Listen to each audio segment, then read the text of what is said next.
What is up, YouTube? My Cowboys family here, bringing you guys the latest update on our very own Dallas Cowboys. And of course, as always, thank you so much for joining us here tonight. Take a second to hit like, subscribe, hit that notification bell, follow us on all social media at MyCowboysFamily, and of course, hop in the Discord. The link for that's in the description box down below. It's not a very good Monday, right? Losing Monday, I guess you can call it. Embarrassing Monday. We lost the way we lost, and the fact that we lost them, but the way we lost to this team that's definitely inferior than us. Not yesterday. The Arizona Cardinals deserve the props. They did the changes that were needed, and they beat our ass in embarrassing fashion. But we're gonna discuss everything today. The very little good, a lot of bad, and a whole lot of ugly about this game, and turn the goddamn page to the Patriots game. Can't wait to get to that one because I can't wait. I got to flush this out of our system. And tonight we're going to do that here on MCF, here on My Cowboys Family, here with the family. And guys, as I open this up, we always got to start off with the family members that keep this thing going on the nightly here. 6 years plus, right? 7 seasons of doing these just nightly live streams, and live reactions on game day. So, baby, it was rough last night. We were still feeling it from last night. Not just the loss, but also the alcoholic fun we had. I guess you can call it. Wasn't no fun there. Either way, guys, let's open this up with the people that made it happen this past week, taking over the boards. And as our sponsor of the week, as our Cash App King for 7 straight weeks, repping Trayvon Diggs, Snug X. You know why he's here. Much love to Snug. Again, Mark Hosepian had a back-to-back streak going down there, the sponsor of the week. But Snug X last night took it over basically at the ending there. So appreciate you, Snug, as always. We know why he's here. He's repping that Cash App for 7 straight weeks, man. Will he get close to the Jason Renfro 20 in a row? We'll see. But he's at 7 in a row right now. One of the higher streaks we've had here in the Cash App. And, hey, Mark might have passed on the trophy this week to Mr. Snug X, but he's still repping that stream boss with 79 points. Much love to you guys repping it there. Also, the gifting memberships. Cannot forget about that. Because our man last week that took it over, a lot of ballers in the house, but the man who took it over is the Godfather, the Lunatic. Appreciate you, the Lunatic, repping it there and gifting 10 memberships. The winner last week, as far as who out-gifted everybody, it was the Lunatic. So appreciate him. There's no leader, though, at this point. Of course, brand new week. And then when it comes to the leaders this week, in the Cash App, it's the same person on the overall board, and he's on fire, guys. He's on fire. It's El Fuego, and appreciate you. El Fuego 2.0 in first place on the board, and also in first place on the Cash App. He dropped a pre-stream $10 holler. He said, "Go Cowboys," and drink up. Oh man, no drinking tonight, man. We don't do that. Game days only, and that's celebration or depression. Yesterday was depression. So El Fuego, though, appreciate you. He is in first place.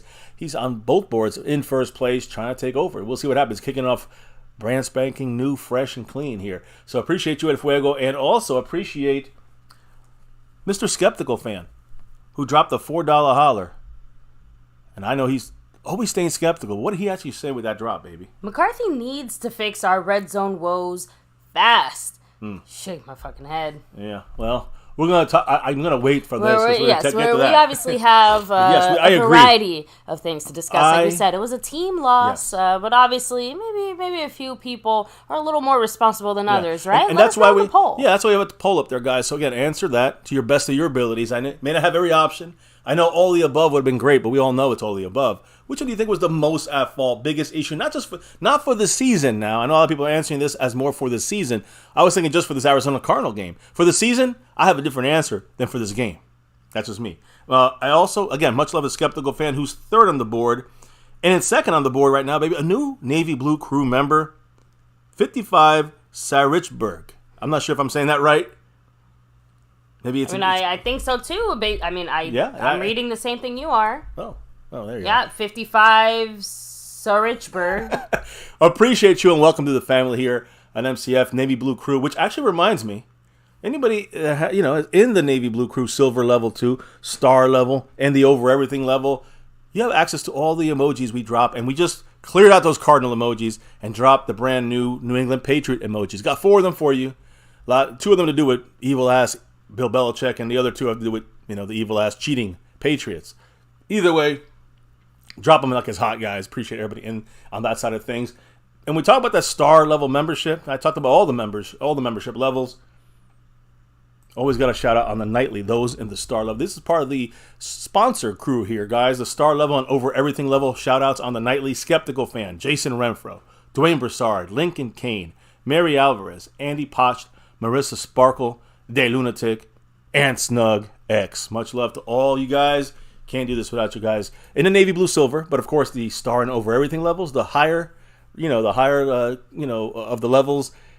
You guys make the thing go around here on the nightly, on the weekly, and the monthly, the yearly, and beyond. And on top of that, again, there's super chats. We just talked about that. You could join the membership, like 55 Sarichberg did. You also got gifting memberships, which we talked about that as well, and the thanks button to help the channel out. There's all different ways of helping the channel out. But then there's the Cash App King, right? Which is right now SnugX 7 weeks in a row. But there's a lot of ways to jump into that side of things. So, baby, shout it out to 4 other ways to help us out to the Cash App type of side of things. Of course, you have the Cash App, money sign MyCowboysFamily, the Venmo at My-Cowboys-Family, the regular PayPal link, and last but not least, the Streamlabs link, which lets your comments show up on screen just like a super chat. Yes, guys. So appreciate everybody on that side of things.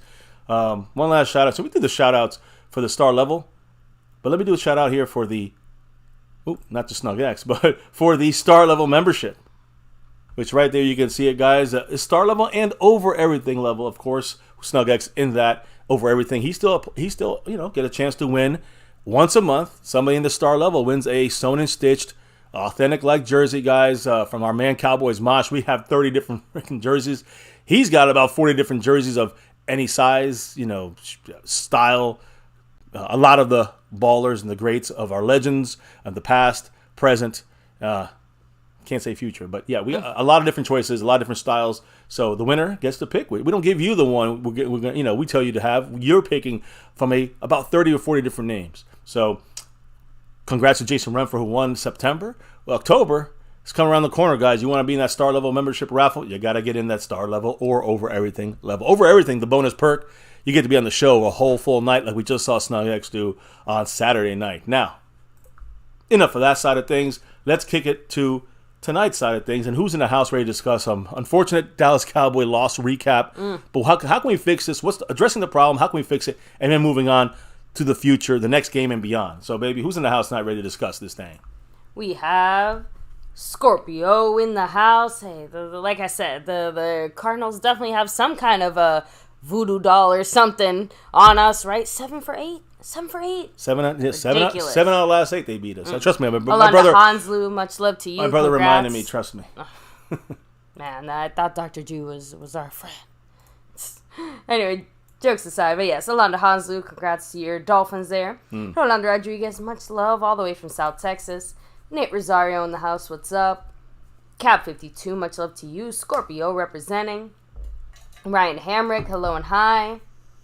Presley Mitchell in the house. We have Bobby Bottles representing. Much love to El Fuego 2.0. See Mike Aldana, what's up? Madman in the house as well. Cleveland Brown, hello and hi. Force John, what's up? Brandon James Shea, hello and hi to you as well. Texas Twister, hey, stay safe out there on the road. Much love. Just rolling back. I think that's almost everybody here. Bobby Bottles. Yeah. At least on my side. That's everyone here so far. Baby, let me go ahead and hand it off back to you so we can talk about all the Cowboy adjacent things and more. Yes. So, look, we'll get to the Cowboy stuff here in a couple of minutes. Let's kick it off with just what happened tonight here on MCF. Well, and then in the NFL. Let's go to those 3 initials. Of course, the later game today on Monday Night Football, the Bengals beat the Rams in that Super Bowl 56 rematch again for the Bengals' first win there. And Joe Burrow was questionable to not even play this game. He didn't play well, but he played well enough. 1960 victory from the Bengals over the Rams. Cincinnati forced Stafford, who is the game we're going to see in a couple of weeks here when we go into Dallas and with the family, the kids, and we're going to see the Cowboys and Rams go at it in AT&T Stadium. But Stafford threw 2 interceptions and got sacked 6 times. Offensively, for the Bengals, Jamar Chase had 12 catches, 141 yards in a big game for him. A breakout type of game this year. And again, first win after starting off 0-2. The earlier game of the night is NFC East team, and it's the Eagles. Listen, at this point, I don't even I don't even care because, be honest, we can't worry about the Eagles and the Niners. We got to worry about the Cowboys. And so the Eagles they're going to do what they're going to do. They're showing why they are the top team in the NFC. Jalen Hurts, what was it Swift? I can't believe I forgot his first name. But running back Swift they got from the Lions. Helped take them over the top here. Jalen Hurts specifically threw for a touchdown, ran for a touchdown, led the Eagles on a game-ending drive that lasted more than 9 minutes. This is why, I wish we could run that way with some of our mindsets here, but no, we just can't keep it going. Again, fantastic in the trenches. The Eagles are. They remained unbeaten. One of the only 3 teams unbeaten in the NFL. Them and the Niners on the NFC. 25-11 victory over the Buccaneers, who got their first loss of the season. The defending NFC champions. The Eagles won the first 8 games a year ago. They're off to a 3-0 start in consecutive seasons for the first time since 92, 93. I remember those years because, Cowboys won the Super Bowls right around that time frame. So, again, Jalen Hurts, his record, 20 wins, 1 loss over his last 21 regular season games. He threw a 34-yard. Again, he was injured sometimes last year. He got injured. The Eagles lost, but he wasn't there as their quarterback. I will say one little thing, which actually is relative to the Cowboys. I guess you could say what we're going to discuss tonight, Redzone. Jalen Hurts, I don't know, somewhere in about the third quarter, 0 of 6 passing when he's throwing the ball in the red zone. When the team was in the red zone, 0 for 6, guys. At least for most of the game. I don't know how it happened in the third or fourth quarters there, but basically it was his most red zone incompletions in a game in his career. No matter what it ended up being, we know it passed that number. So, Hurts and the Eagles offense didn't even play that well. They handled a team that's, 2-0. It's a fake 2-0, but we know the Bucs aren't that good. But they handled them. They beat a team they're supposed to beat. They beat them pretty well on an off night for Jalen Hurts and the Eagle team. So, they're the real deal right now. We're showing we're not as of 3 games in so far. Eagles, the Niners, they're showing they can. They are the real deal. So, not going to spend too much time on those guys. They're winning like they're supposed to. We're not, and we get what we deserve here. Now, as far as other NFL news real quick, Saints, Derek Carr, week to week with a sprained AC joint. He was supposed to be out for a lot longer, so they're happy about that. In New Orleans, the Raiders, Jimmy Garoppolo in concussion protocol following the Sunday night loss last night to the Steelers. And by the way, the Steelers plane had to land in Kansas City. There was some weather going down. They didn't get back to late today. So, and they got a game on, guys. I think it's against Houston Texans on Sunday. So that's a real horrible turnaround for them. It's almost like they played a Monday night game for the for the Steelers. And then the Chargers, the LA Chargers, their receiver Williams, guys, out for the season with that torn ACL. We're going to see the Chargers in a couple of weeks with Kellen Moore. But you know what? I'm going to say it real quick. Simi Fehoko, wide receiver for the Dallas Cowboys, he was not on our practice squad. I'm pretty sure he was not on our practice squad. Got signed today by Kellen Moore and the Los Angeles Chargers onto their roster. So, good luck to Simi and the whole. I actually do think he was on our practice squad. If it was late addition because he never made our practice squad at the end of the season. If he was poached, he was poached. I don't really care about Simi Fehoko. He can go for all I care. But the point is, Simi Fehoko, I know we had released him. I don't think we had signed him back unless it was a today thing. I know we had 2 openings on our practice squad, but I don't think we moved anyone there yet. And if we did, well, if it was Simi Fehoko, then we picked him up and they said he got signed. Either way, he's not with the Cowboys and probably wasn't with the Cowboys this year after that training camp. Now he's officially with the Los Angeles Chargers and his buddy Kellen Moore. So, any quick thoughts on that, baby, from you or anything in the chat? Realistically speaking, let me see. No, we're good right now. Let me see. Definitely sick of losing, though. And I do disagree with the 2-3 comments there that I'm seeing that are trying to kind of put it all on Dak Prescott. We'll get to all that Dak hate in a minute. Yeah. Much love, though. Jason Renfro, he did drop a gifted membership. I know it didn't show up on my screen, but he did drop a gifted membership. But man, Jason Renfro, who got that gifted membership, baby? You can be on the 1s and 2s. What's going on? There it is. There. You see there? It showed us a little Hey, late, Mark pushed it through. Mark pushed it through. There with that $2 holler from the man, Marco Seppian. Oh, this should be a good one tonight, Mark. Jason Renfro, congrats to $20,000. Who was the lucky winner of that gifted membership. Much love, Jason Renfro, representing. Much love, and he takes the lead on the gifting membership side with one on it. Much love, Jason Renfro. Appreciate you. Congrats to lucky 20 grand. And then let's hear about the man from Hawaii, Mark Hovsepian, 81 points in the stream boss. After that, $2 holler. What did he say? Remember Jerry Jones on his hype? How he was a steal? Which guy? LMAO. Yeah, you're going to have to be a little bit more specific there, Mark. I'm guessing you mean... Did we even speak about a Cowboy guy yet? I don't know. I'm not sure if I don't think I spoke about a Cowboy guy yet. Yeah, but the man Mark is getting right in there real quick. When we get the name on that, I'll address it, I guess. So Simi. Yeah, I think he meant Simi. Oh, Simi Fehoko. As far as what was the comment? Remember Jerry Jones on his hype? How he was a steal? Oh yeah. Hey, listen, baby, you and I, and especially you, but I've been saying it. What has Simi shown? You said, what the hell? Why are people loving Simi so much? Who cares about Simi Fehoko, guys? This guy couldn't make the team 3 years in a row. He ain't the guy. He ain't the guy. I wish him the best. Yeah, me too. It's not with us. Yeah, it's not gonna be with us, and it will never be with us. And not to again, I don't think he was even on our practice squad. I know some people are saying they're poached, and there's different reports. Maybe we did sign him at the last second. It would be really weird that we sign him and then suddenly he gets taken off our 53. It'd be interesting. But I'm sorry, not 53, but our practice squad. Either way, I think he was a free agent because we cut him and we never re-signed him. Anyways, so much love to Mark. Jason, much appreciation. And let me update the board here real quick because I got to add their names to this to the leaderboard now. We got a full 5 on it on the leaderboard. And hit me up with any other comments in the chat. Yeah, again, nothing too detailed. Yeah, no, Skeptical fans said there was too much hero ball. Presley Mitchell adding in there, one game does not a season make. I agree. And again, I do agree. Something showed here. Part of the things that we're talking about tonight isn't just to, I guess, rub salt in the wound, I guess. But no. There is a purpose to it. We have to actually take something from it, progress, move forward, learn from it. Yeah. We hurt ourselves real bad. Heck, I'm sure this game is going to haunt us in these later weeks, 15, 16, 17. We're going to be looking back at this game thinking, man, that was the difference maker. That was the one. But remember, guys, how behind hard... us, we can only move forward. All we can do is win the game in front of us right now. And right now, we got to figure out what the heck went wrong here so we make sure we do not repeat it against the Patriots this Sunday.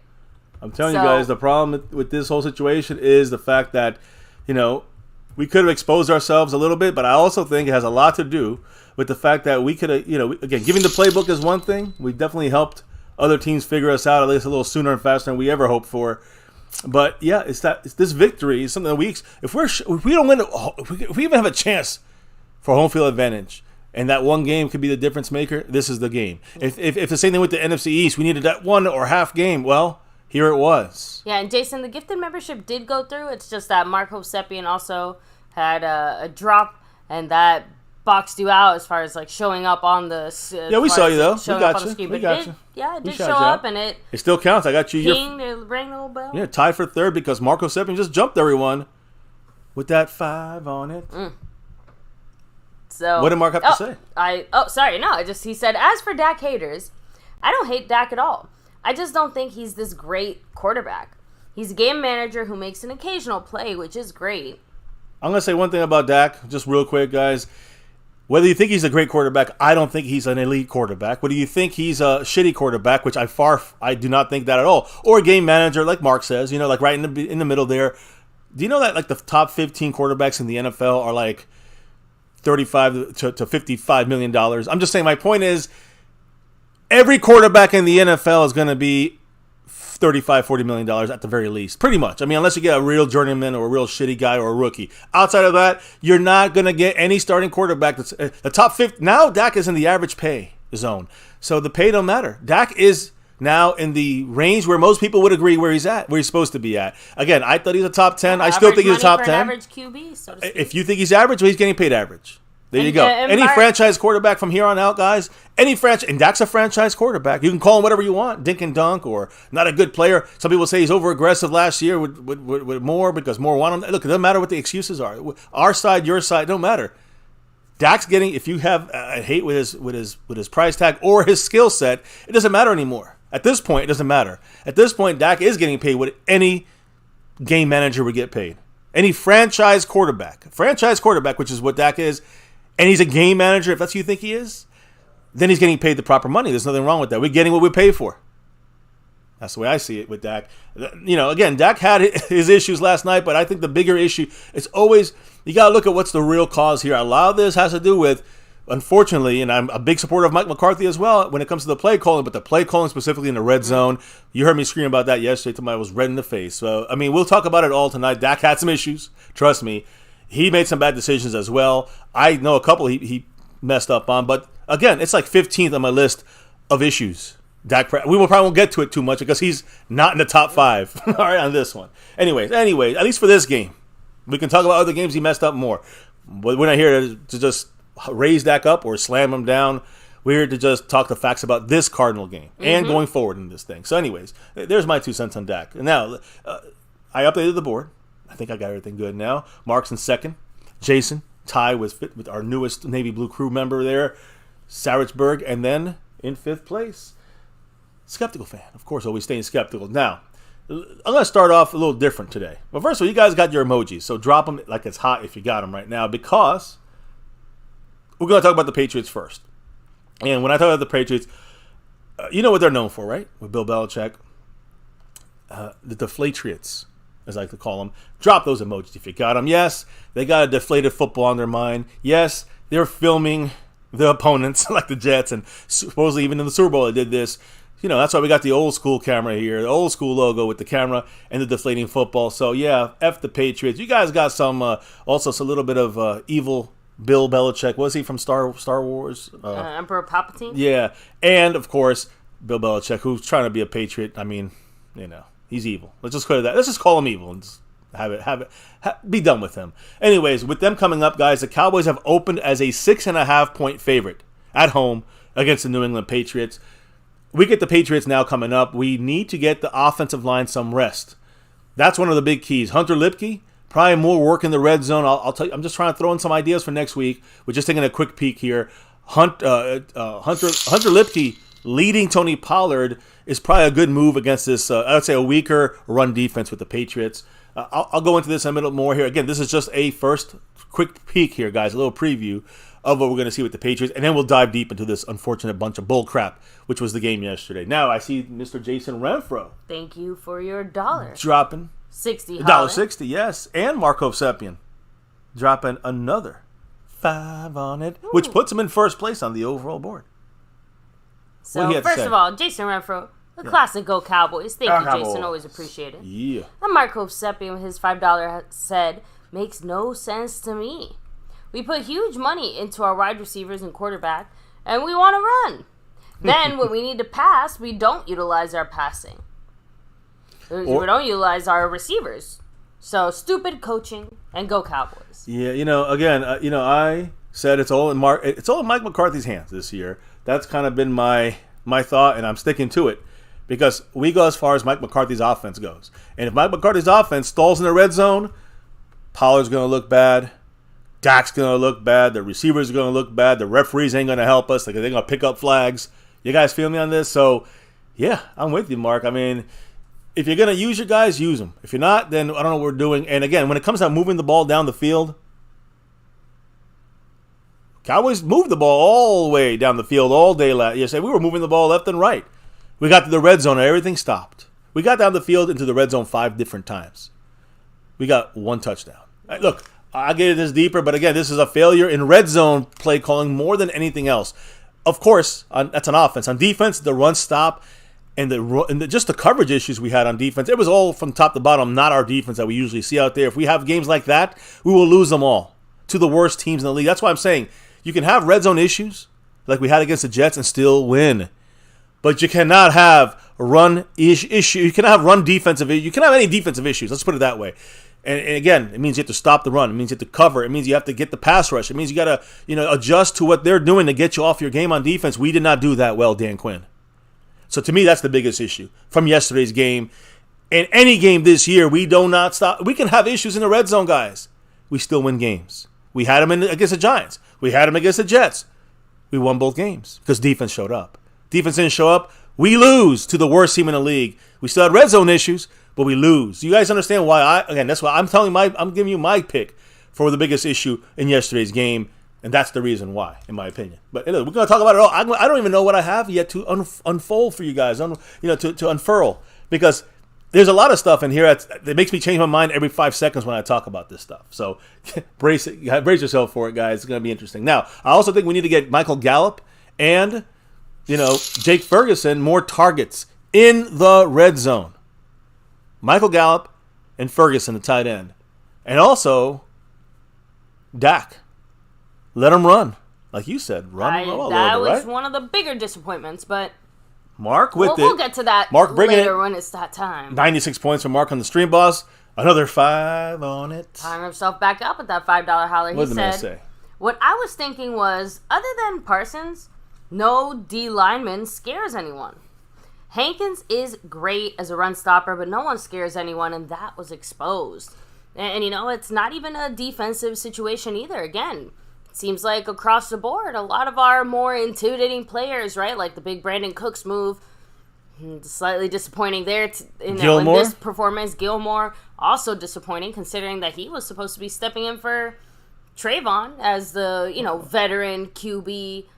CB, sorry, not QB. Cornerback, yes. I mean, no, and listen, he may be, but he's not doing it right now. And I think that what Mark is saying, I kind of agree with, but at the same time, I kind of disagree with.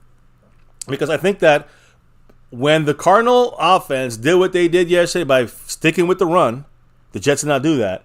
They stayed with the run, and everything was quick passing. You didn't see Dobbs take any deep shots unless it was blown coverage, which had happened, unfortunately. But Dobbs played a great game, and the Cowboys did not play a good defensive game. So it's not about the fear, Mark. Because Oso Odigizua was making quarterbacks scared the last 2 weeks. DeMarcus Lawrence as well. DeMarcus Lawrence played a great game too in this game, but it sucks that when you have an offensive scheme that's going to kind of slow down your pass rush, Micah gets one sack and no one gets anything else. You understand? That would happen to pretty much any team. Like Aaron Donald, I didn't see any other Rams tonight that were scary other than Aaron Donald. Most teams only have one scary person on their defensive front, so I can't really blame it on that. This is on the lack of adjustments by Dan Quinn, the lack of preparedness by the team. But on defense, it's just, I think it's the loss of Trayvon Diggs was kind of still not zipped up and adjusted to right yet. And again, I don't even think we planned for it. Didn't feel like we planned for this Cardinal offense that much. Seems like it's a trap game / overlooked team at the front that the coaching staff did, and that goes across the board, in my opinion. I'm sure we'll hear more as more time comes on, and we'll see how the season progresses. I don't know. So, by the way, Mark Hosepian coming through with another $2 holler. Appreciate you, Mark. Much love, Mark. He's going to be at 98, I guess, in a minute here. Yes. He said, like I also said, we dominated horrible O-lines. Oh, I hear you on that too. But, again, this is another horrible offensive line, Mark. Mark, this is a horrible offensive line. Yeah, apparently we couldn't dominate our way out of a paper bag. Because it was their offensive scheme that did it. It was getting us. We can go. I'll get to this in a minute, Mark. But man, it's not just we're not scary. It's not just horrible offensive lines. The Cardinals have a horrible offensive line, and we got dominated because of the scheme, because of the coaching. That's why it goes back to coaching for me. I see another drop here from our guy, Mr. Captain DCW, representing 21 months in the Navy Blue membership, saying my Broncos suck. Join the family. The only thing that sucks for us, sorry, Captain, is the fact that somehow what the Cowboys did was bigger news than that loss you just took.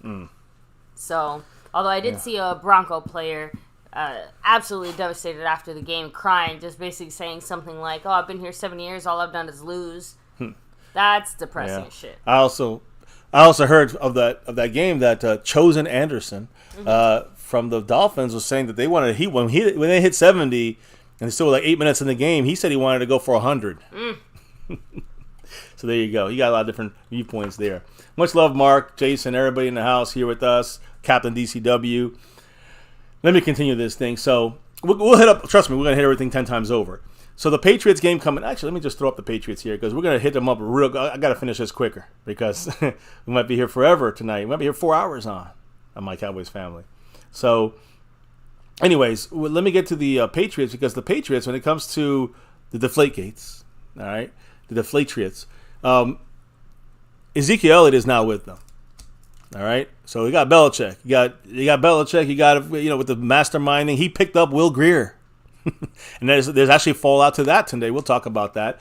But them picking up Will Grier, of course, they signed Ezekiel Elliott, before the season started, and Zeke will play against the Cowboys. He had his best game this year with the Patriots this past game. Zeke said this today, quote, "It'll be fun to go back to Dallas, a place I spent so much time in, a stadium I've played in a lot. It will be fun. No one wants to leave the team that they're with, but more importantly, I'm very happy with where I'm at right now." So again, he's happy he's at the Patriots, misses the Cowboys, but he's going to go in there, professional game face like. Now, when it comes to this game against the Patriots, I want to say one last thing before we hear from Bill Belichick real quick, who kind of talked up our team. You got to be careful when Belichick talks up the team. But 5 of the top 10 edge pass rushers, when it comes to pressure percentage, will be in the AT&T Stadium this week in that Dallas-New England game. You know why? I mean, Dak's going to be under attack. Mac Jones going to be under attack. So you got the third best pass rusher, Uche, 23.1% pressure. DeMarcus Lawrence, 20% pressure. That's 6th in the NFL. Micah Parsons, 7th in the NFL with 19.8 pressure percent. Williams I'm pretty sure it's Williams Sam Williams, I'm sorry, 19.6%. That's 9th in the NFL. And then Matthew Judon, 19.2. That's 10th in the NFL. So 5 out of the top 10 guys are going to be pass rushing crazy against Dak, pass rushing crazy against Mac Jones. So it's going to be about defense this week, especially in the passing side. Pass defense is going to be the key, one of the keys. Now, Bill Belichick spoke as well, guys. Let me throw up Patriot Bill over here, this bastard. Now, he's coming up next for us. He said a couple of things about the Cowboys here, our biggest strengths, the different levels of offense, defense, special teams. He's spoken about it all, but maybe not much about the Cowboys today. What did he touch on when it comes to the Dallas Cowboys? He talked about his game, the Jets win, that they beat the Jets. Now, touch on the Cowboys here. He said a couple quick things. What did Belichick say? The Cowboys' biggest strength is everything. Really good on defense. Parsons is probably the best defensive player in the league, or certainly one of the top ones. I can't imagine anyone being more of a problem than he is. Offensively, it's a big 3. The returner, Cavante Turpin's dynamic. They've got some really good players. They're tough. It's tough every week. It's a tough league to be in. The Cowboys to win in, he said, yeah. Cowboys are good, but so is everyone else we play. Like every great player, he's pretty good at everything. Repeating that, Micah Parsons love there, right? Belichick adding on there. He's got a lot of power. He's very fast. He's long. He's very athletic, so he's a hard guy to cut, a hard guy to knock off the ball, and he plays all over. So finding him, that's number 1. Where is he? He could be inside, he could be outside, he could be on either edge. He's a big physical player that's very athletic and quick, along the lines of a Lawrence Taylor, that kind of athlete. Giving him a lot of love and giving him the LT comparison. We got to see it every week. Yeah, the last time he gave a player that much praise, I feel like we took a big L. But yeah, you got to be careful. Bill Belichick is saying good things. We did win the last time we went up against them in overtime in New England. Now we're in Dallas, and they want a little revenge. But he's saying this with kindness in his heart, saying, "Oh yeah, no, they're good at everything." He knows. So much love right now to Calvin Richard. Calvin Richard with the $2 J-Lou holler. Thank you, Calvin. I appreciate you. And you know what he said? At least the kicker will have a Pro Bowl season. You believe the kicker was our biggest worry? That's funny. Yep. Yeah, I feel better now. I got a little kicker. He's one of my good news things today, guys. It comes to kicker. It comes to the few good things we did in this game. Kicker is one of them. Bill Belichick, he spoke his mind and, saying a lot of great things about the Cowboys. That usually means be careful, Dallas. He's getting sneaky with us here. Anyways, enough of the Patriots. I'm sure we'll touch on them a lot this week. Let's go to our Cowboys. And I'm going to start with Stephen Jones.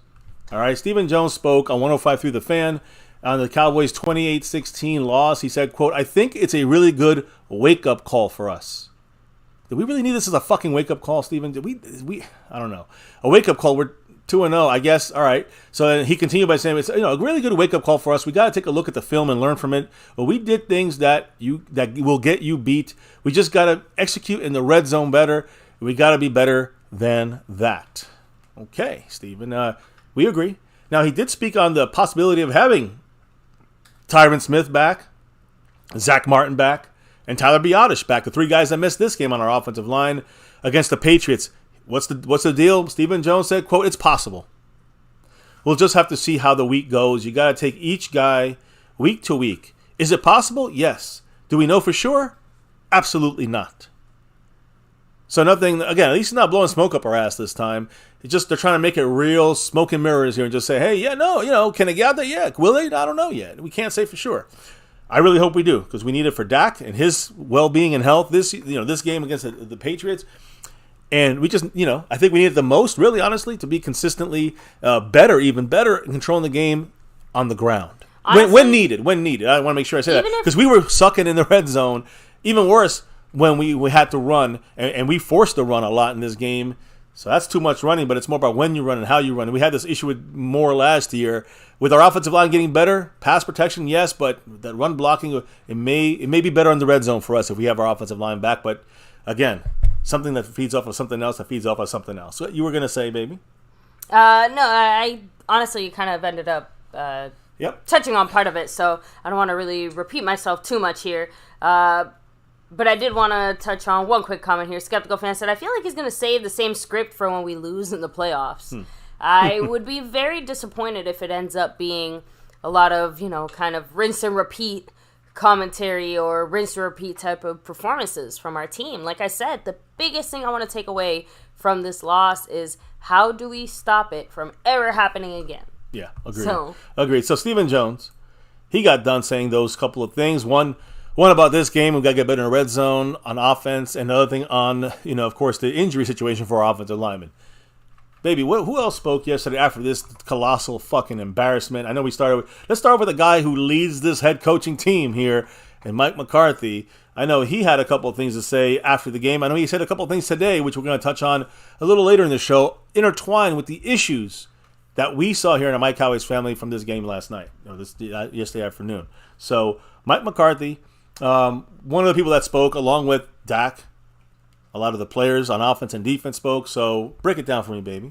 Yeah, so I'm actually going to start with Dak Prescott's post-game commentary. Oh. If that's all right with you. I didn't know, yeah. Just because it makes more sense. Boom. If that makes sense.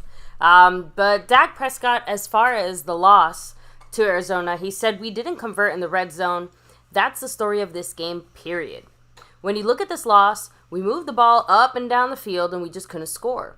We've got to get back to the drawing board in the red zone. So you've seen Dak taking, again, knowing that back to the board, guys. That means we have to have Mike McCarthy coach a little better in the red zone. That's what it tells me. And that was one of the reasons why I wanted to start with Dak specifically, just because Dak really hammered home, and this is all post-game, right?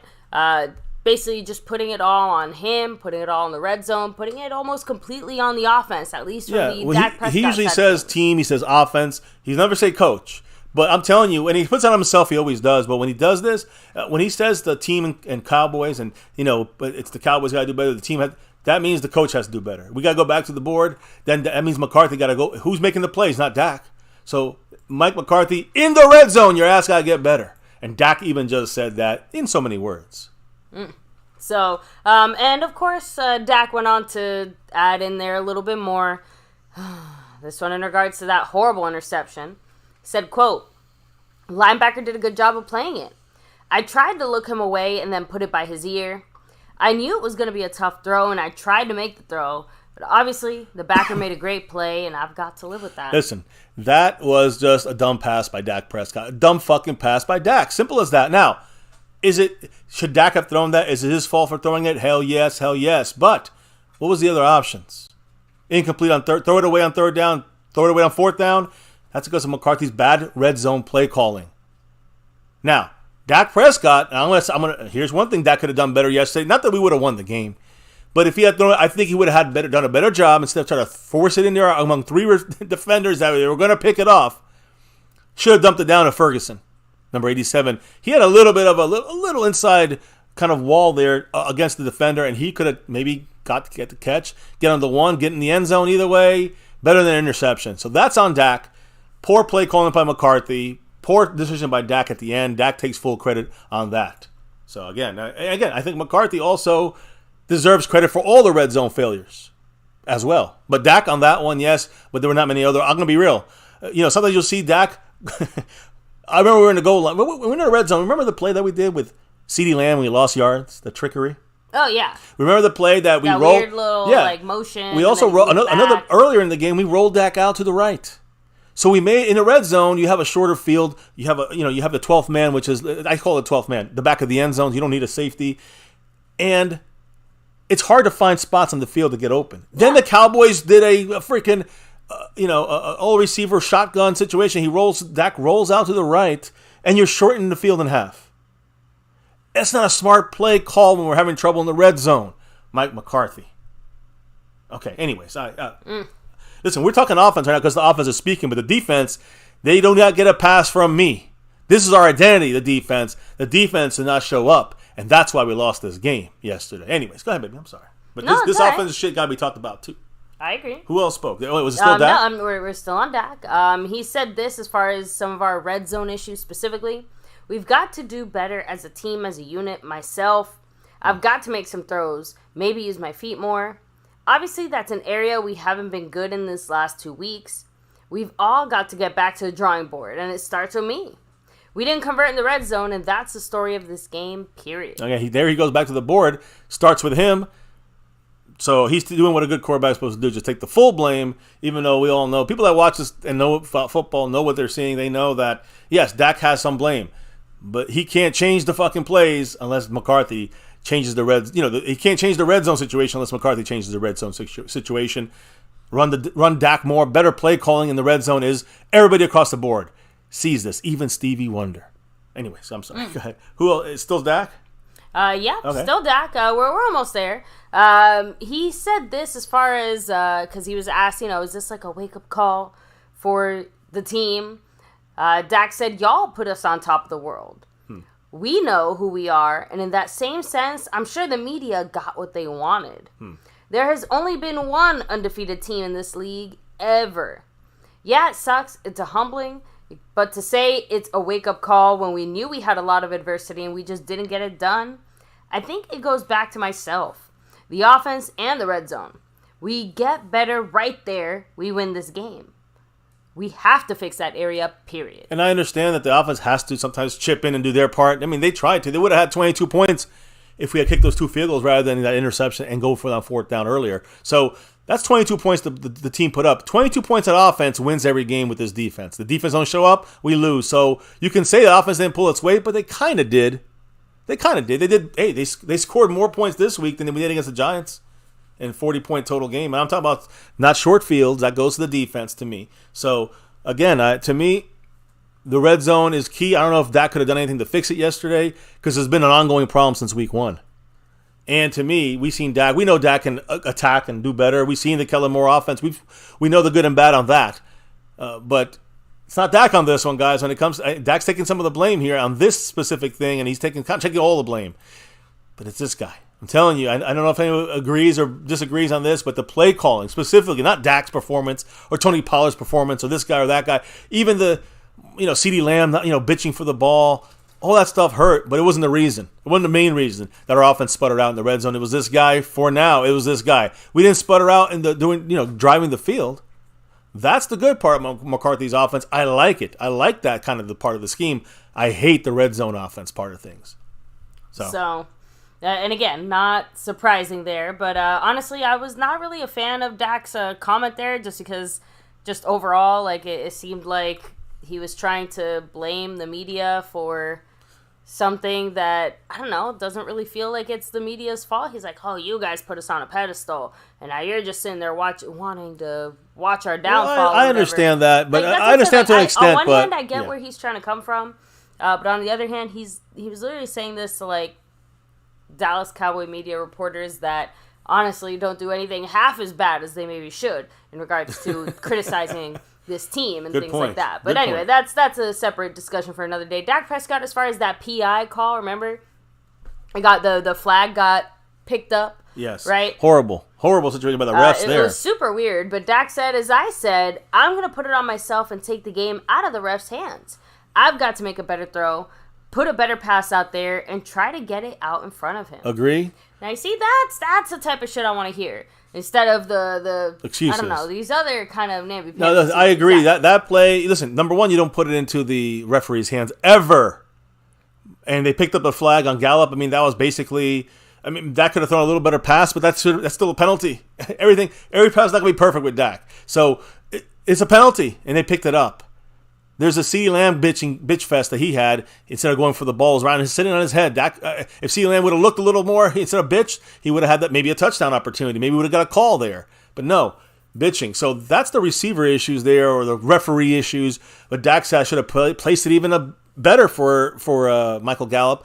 And no matter what, do not leave it in the hands of the refs ever, and that goes from offense, defense, special teams, and coaches. And that's no one should be putting their hand. Should be letting the refs control this shit. Exactly, the difference between those two comments, night and day. Dak finally added in there as far as the two new offensive linemen that were helping to keep his ass protected. He said they fought their asses off. I thought they did a great job. They gave me enough time, which allowed us to move the ball up and down the field, and we didn't convert in the red zone. Yeah, that's the story of this game. Well, that and the run defense. But here's the thing about that comment. Dak is right about that. They actually start off pretty badly, I think. And then they ended up a lot better. I mean, these young guys really, really did well. That's one of the good things of this game, believe it or not, is our offensive line depth. I can't believe I'm saying that, but that's exactly what is one of the positives to take out of this game. It's been a real bad game, I'm assuming everyone's thinking. I see Cat 52 saying here, last season we would have won this game by scoring 30 or more points. You're right. We would have lost the first two. We would have lost the first two, my guy. Cab, we'd be 1-2 right now instead of 2-1. Just saying. Well, I'm glad we'll never know. We'll never know. We'll never know, but that's my thoughts. Anyways, baby, is that all from Dak? That is all from Dak. Who's finally. Next? Like I said, he had quite a bit to say, but Mike McCarthy is next. Huh? Get over here, Mike. So, well, there we go. So Mike McCarthy said, obviously we're disappointed, but this is part of the journey. We need to grow from this experience. So we damn well better. He added in there, the reality is we're 2-1. We're going to fully expect to win every game. Obviously we're disappointed. We're leaving here without a win, but it's part of the journey. It's part of the humbling component of the National Football League. Every experience gives you an opportunity to grow, and we need to grow from this. Damn right, Mike. You got to do it. And now, from one Mike to a Mark. Mark Hopesepian dropping that 5 on it. Ooh. And he said, I blame the D and I guess the defense and the head coach. And the head coach plays, the play calling. But Dak needs accuracy. 2 sideline passes to receivers where they had to come back for the balls when they had to step in the DBs. And Mark, I wish you would have listened to me yesterday. I called those out. Yes, I said Dak could have thrown a better pass. A couple of times we left points off the board. Again, I'm going to go back to that Brandon Cooks play. He puts that a little bit lower and in front of him. I know it wasn't a clean pocket, but you got to just make a play there, Dak. Left 4 points hanging.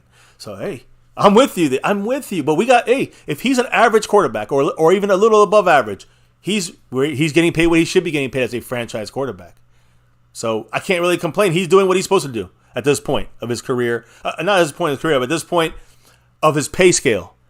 Dak Prescott, he's our franchise, game managing quarterback under Mike McCarthy in this specific year, even more so than against than what we had with Kellen Moore. I wish we had more Kellen Moore for some of this, and then a lot more, and more McCarthy, like a better mix of things, not just one extreme or the other. It just feels extremes here. One extreme failed us with Kellen Moore. The other extreme is failing us in the red zone with Mike McCarthy. Anyways, but yes, Dak should be more accurate. I wish he could be more accurate, and I call him out when he's not as accurate. But then, but I also call out, when a receiver runs the wrong route or something. So those are things that help us maybe obviously get a better chance to win games, put more points on the board. Dak has a lot of say in that, but the overall flow and consistency of a game, it's got to be more Mike McCarthy. And the play calling side. Yeah, and especially when we know what we know about Dak, who is a loyal soldier who will follow orders to the end. You know what I mean? Like, Dak is not the guy who's just going to all of a sudden come up with some crazy-ass thing for the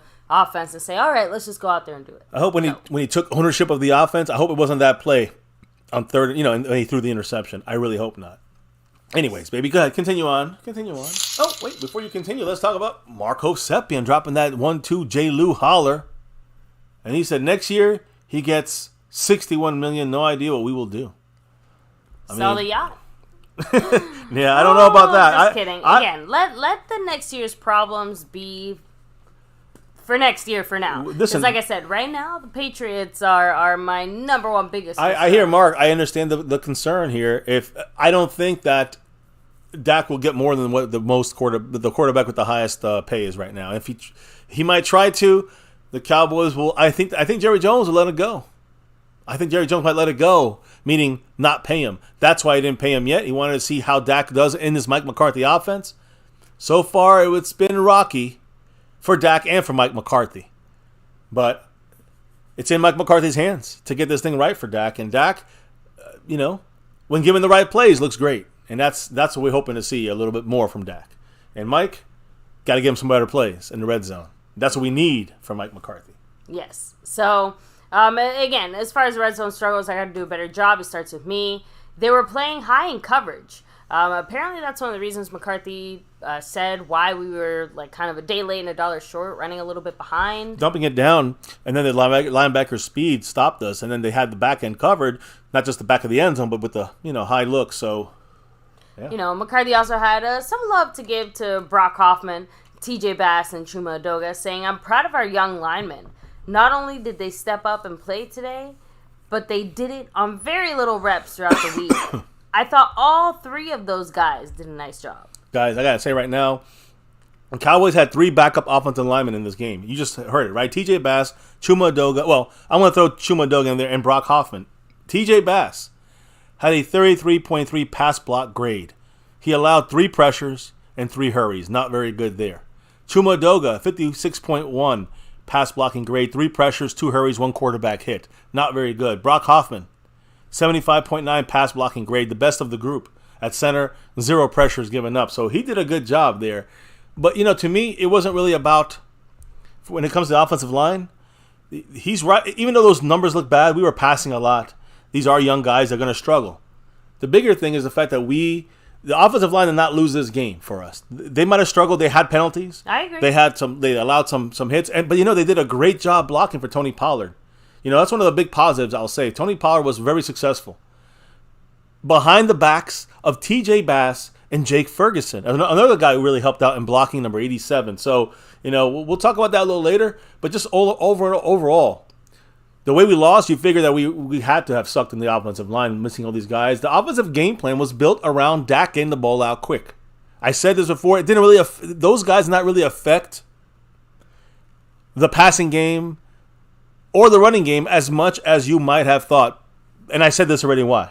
I've said it the whole year, right? Getting the ball out quick will help nullify any time we're missing offensive linemen. It's going to make it harder, but it helps being used to that situation in that scenario. This game plan by Mike McCarthy down the field. We still move down the field with 3 backups.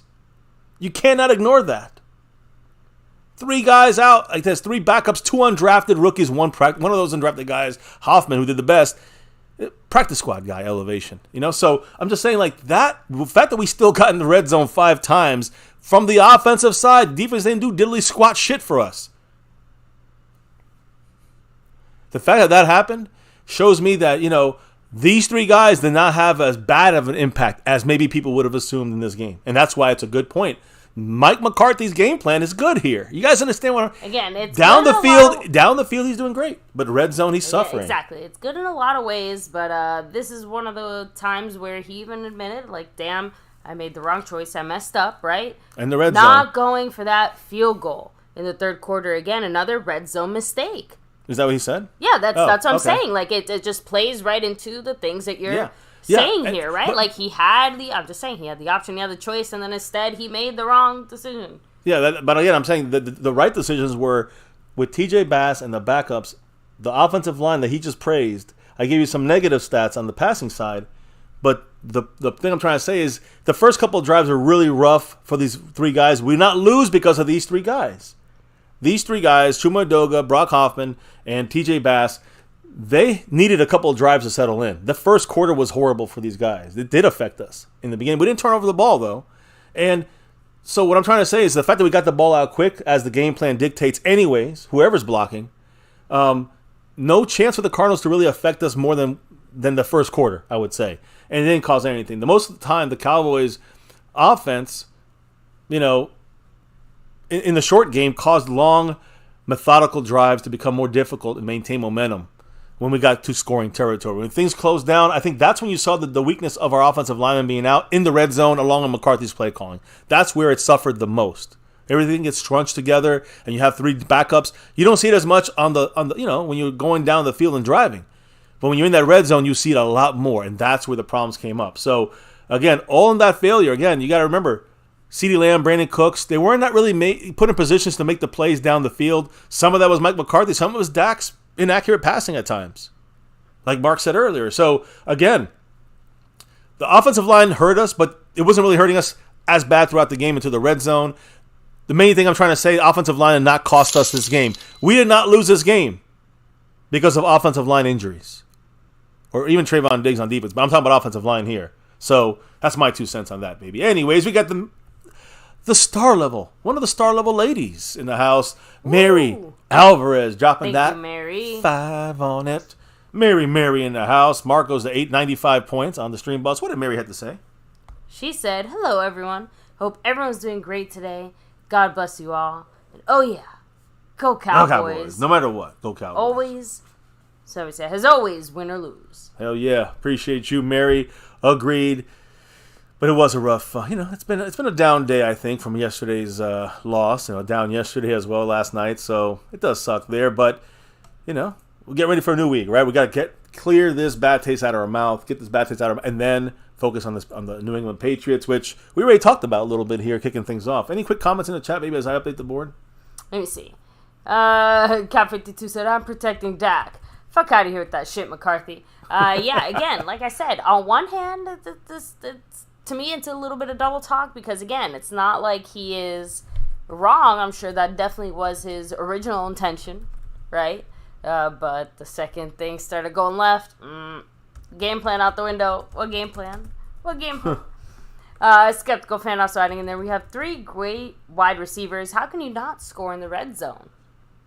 I mean, I know, again. It's the planning of you look at the plays that were run. I think Justin Quarles put some breakdowns out there that show that the Cowboys didn't have any options for Dak Prescott in the red zone. Now down the field, you used your players, you used all their guys in the right way to open up space and lanes, and so the Cowboys did a good job. No one's doubting. I mean, I hope no one thinks the Cowboys had major issues moving the ball down the field because we moved the ball down the damn field. It was in the red zone where it all stopped. 4 out of 5 times, came up with 0 points 2 out of the 5. I'm just saying, 2 field goals, a touchdown. It's just horrible. Or was it 3? I don't even know. I lost track. I just know that it was not a good performance by our red zone offense, by the players, but by the coaches as well, especially Mike McCarthy on this one. So, and again, I appreciate everybody here. Let me take a quick second here before we keep rolling to remind everyone to take a second to hit like, subscribe, hit that notification bell. Follow us anywhere and everywhere at MyCowboysFamily. Hop in the Discord, links down below. And guess what? During the good, the bad, most especially the ugly, MyCowboysFamily is going to be right here. Just reminding you all. So, did I touch on the field goal in the third quarter? I think I mentioned it, but I don't think I actually said what McCarthy said. Yeah, you just touched on it. You didn't really dive too deep into that. Yeah, so as far as not going for the field goal, right? We're talking about this was when the score was what? Yeah, 21-16. Yeah, this was when we still had a chance. It was like 20. It was something like I think it was 21-13. I'm sorry, 21-13. I think Cowboys, instead of going for the field goal, making it 21-16. Or I think it was 21-16. It could have made it 21-19. I don't know. Look, the point is, it was a point where we could have cut this lead down to easily to a touchdown game, win the game with a touchdown. Was my point, I think, on that. So what did he say about that mistake? In my mind, it's a mistake. I checked into this. It's actually a 1% more likely chance we would have won if he had kicked the field goal. But that to me is breaking even. It's just there's really no wrong answer on this one. But go ahead. McCarthy said, "We're not executing, obviously, the way we'd like to. I have to do a better job, obviously, and it starts with me. They were playing us really high in coverage. We're committed to the run. I felt a lot of the times we had to go the length of the field. We backed off in some stop plays and everything, and we do need to do a way better job in the red zone." Yeah, I mean, everybody keeps talking about the red zone, Mike McCarthy. Again, it's not overlooking the bad stuff on defense because I believe yesterday was worse on defense. But by doing this, it's basically saying, hey, you know what? The offensive side has this major hole and we got to fix it. So, and again, not surprising to hear that from McCarthy. He also added in there, "This has been a rough week on a lot of fronts. I think of the mind and adversity. We didn't have enough today. We needed discipline in the penalties. The numbers in the first half were something that was difficult to deal with." There you go. Man. It was an ugly first half. This is all from last night, right after the game. Okay. So, McCarthy's kind of a final message here as he addressed the team. He's saying, "Stay honest and real. I addressed the game and my thoughts on the game and the reality of where we are. We are 2-1. We're going to fully expect to win every week. Obviously, we're disappointed."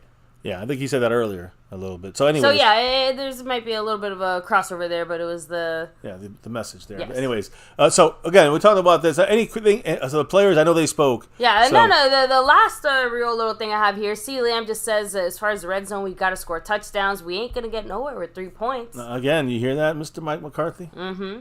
As far as being surprised by the loss, Tony Pollard said, "It's the NFL. Anybody can win each week. So you've got to come in and respect your opponents. They did a good job planning this week, and they came out with the dub." Yeah, well, I can't say that as happily as you did. I hope Tony Pollard didn't say that happy. No, I'm just saying, like, yeah, we came up with it, and they came up with a dub, yay. Like, I just feel like, man, this team better wake up from this shit. And obviously they need a wake-up call if they lost this badly and then have their mind set and ready to go for this team, for the Cardinals. I don't know. I said last week, we can be a little bit, overconfident, but not the players. So this latter, they cannot be overconfident. Tony Pollard seems like, all right, cool. They got the dub. Marco Sepien dropping that 5 on it right there. Woo. Still in the first place, of course, on the overall board. And, of course, fully loaded. I think he's fully loaded on that stream, boss. He said, bottom line is we stunk all around. D could not stop Mary Sue from running. And I don't care if we got 1,000 yards. What's the use if you can't score? Agree? 1,000. Listen, if Mike McCarthy cannot fix the red zone issue, your boy here, my Cowboys family, talking a lot of shit about when is this guy getting fired. I'm trying to give him the benefit of the doubt, right? So let him fix the red zone. I still like, Mark, I don't know how you feel, but I like everything but the red zone when it comes to the play calling from Mike McCarthy. For the most part, I might have missed the player here. I might say, what's going on with that 4th down going forward rather than kicking it? But I'm talking about moving of the ball. I like that. We got to fix that red zone or else I don't like that. Or we're going to have to, again, that's why I say the defense has to play not like yesterday. We got to play the opposite of yesterday. We do that, we'll win every game with 20 points of offense. That's fine. This would have been 22 points. We would have won if the defense had showed up. They didn't show up. They were MIA pretty much the whole way. And that is the biggest problem of this team yesterday. But we didn't hear from Dan Quinn yet. I want to hear what he's got to say about this shit. Because I love Dan Quinn. You guys know I love Dan Quinn. And in Quinn we trust. But I got to trust Quinn's going to fix this shit because he fucked up yesterday with the rest of these guys, with the players and the coaches on that. In my humble. Everyone's so humbled here. In my humble opinion. Oh, we got another shout out here. Huge shout out once again. The $2 mahalo to Mark. He said, haven't we had red zone issues for years? Yeah, I know that we had red zone issues in some of Kellen Moore's years. He got better the last year. It was more of the inconsistency factor than the not even there. In the red zone, Kellen Moore had issues running the ball. He had issues running the ball in short areas in the red zone. But last year, I think he was number 1. I got some stuff on that. So Kellen Moore was number 1 last year, red zone-wise. But years before that, when he started 2019, 2020, horrible in the red zone. 2021, 2022, got better in 2021, much better last year. So maybe he needs to take some of Kellen Moore's plays in the red zone now. Maybe. I don't know. Definitely not the one with CeeDee Lamb in that freaking trick play. That was horrible. And that's the kind of shit we got into a lot of 3rd down and longs this game. You cannot do that with Dak, whether it's Dak Prescott or the offense. You can't force this offense to be in 3rd and 7s and 8s and 10s and 13s. If you do that, a lot of that was penalties. If you do that, you're going to end up not getting first downs and punting and not getting touchdowns in the red zone and kicking field goals. That's what's going to happen if those things are not working right there. So, hey, we'll get to it. We're just scratching the surface here on My Cowboys Family. Much love, Mark Hovsepian. He's fully loaded up on that screen, if I'm not mistaken. Yes, he is. And he's in first place on the overall board. So, again, a huge shout out to everybody here Yes. chilling with us. But adding in there, I know you want to touch on Dan Quinn, but like you said, a few players spoke. Tony Pollard adding in there, I think I mentioned this already, is, it's the NFL. Anyone can win each week. Yeah. Micah Parsons even chimed in. I think we just beat ourselves. We put ourselves behind the 8 ball a couple times. It just wasn't championship football. The outcome was definitely shocking. It definitely hurt, and I take full ownership. No. The last 2 games, we were on fire. And today we came out, we got lit. Yeah, well. We got to take on every game like it's a Super Bowl. We got to play up to our standard. We can't play down to our opponents, and that's what I felt like we did today. We definitely, to some extent, played down, but the Cardinals also played up. The Cardinals played up and showed us that we need to work a lot harder if we don't get beat by every fucking team out there in the NFL. And this might be the best thing that could happen to us if we fix our shit on defense and on offense. So I agree. Micah's taking ownership there. Jonathan Hankins said we just weren't locked in with all 11. We weren't on the same page. Arizona did a good job of capitalizing on us. See? We definitely got switched up too many times. Again, that's exactly what I just said there. When it comes to the defensive issues, the Cardinals cause a lot of that stuff. Dan Quinn's got to be responsible for fixing that kind of shit. That's all. Dan Quinn usually does. He didn't do it last night. I'm hoping that Dan Quinn will fix it before the next game. I trust in DQ. Mark Hovsepian said 5 on it. Another 5 on it, baby. He's really has a nice little juicy lead here on the board. It's just night 1. What did the man, Mark Hovsepian, have to say? Actually, okay, go ahead. You got it? No good. He said, I don't think we can blame Quinn. When players over-pursue, make stupid penalties, and players aren't where they're told to be, that's on the players. I agree, but Dick. Why didn't we see that happen before Trayvon Diggs was out? What are the I'm just asking it to the ether. But okay. My point is that, for instance, what did the Cardinals do to make us worse? It was, guys, I don't know why this has not been talked about. I'm the one talking about the cadence had to be a factor for the Cowboys. I don't know what the Cowboys are doing with that pass rush yesterday, but they were offsides over and over again. Sometimes they were offsides that weren't even called for it. Sam Williams was offside, they didn't call it. We got lucky a couple times, and that kept us on our heels, not on our tippy toes rearing to go. That's what slowed us down. And that was a great job the Cardinals did. That's credit for them. Dan Quinn, I don't know if he could have done anything about this, but now you're ready for it. They ran right into Micah Parsons the entire game. They ran his way every time. They ran right past him. That was the game plan by the Cardinals offense. So you have to make an adjustment. Now, other teams are going to do these things to us. Dan Quinn now has a responsibility to make sure this doesn't happen again, because if it does, and Mark, I don't know if you remember that, I was week 1 against the Giants. I was saying I'm worried about our run defense. Still worried. Obviously, now everyone's worried with me about that run defense. I think the Jets, they got shut down by our Cowboy run defense, but I think they got out of their run defense. They stopped running. They didn't stick with it. The Cardinals did. And they showed us what happens when you stick with running. You get over 200 yards rushing against this defense. That's the biggest issue in this past game, because when they falter, the offense falters. And it looked even worse when the defense falters. Now you got to put it on the offense to win the game. That's not the way it works. Not on this team. I said it all offseason. The defense is the identity of this team. The defense is what it runs through. The offense just puts up their 16 to 20 points, and then the defense got to do the rest. Defense failed us here the most, in my opinion. In this game, for the year, the issue for the year right now is the red zone. But right now, this could be if this continues, then this is the biggest issue for this team. Yeah, I would say that's the most urgent, pressing situation there. So, and again, we heard from our players. I know I touched a little bit on that, but let me hand it back to you. Yeah, did all the players speak from yesterday? Is that what? No, I'm on the last bit of it. Okay, finish with the last players that spoke. Yeah. So, like I said, Osa, Hankins adding in there. You've got to give those guys credit. They came out there and pushed us. They were just a better team today. Yeah, no one's doubting that. So, as far as the efficiency of stopping the run, right? Defending the run. Even Jaron Curse had to chime in here saying they ran a lot of pull schemes. They've got downhill. They didn't really attack us on the edges. A lot went wrong. It was bad football, and it wasn't sound. A guy who was really off in this game, LVE. Horrible with the run fits and his assignments. Horrible execution there. That's not all on Dan Quinn. It's on the players as well. And the players play like shit. There were some guys in coverage. They didn't know where the fuck they were. Deron Bland had a bad early start. So, Jaron Curse definitely talking some truth. They didn't hit the outside. They went inside on us, and they gashed us. We talk about Mozzie Smith. Mozzie's in his third game of his career. It's going to take him 8-9 games before you see him out there a lot. That's for any first-round defensive lineman.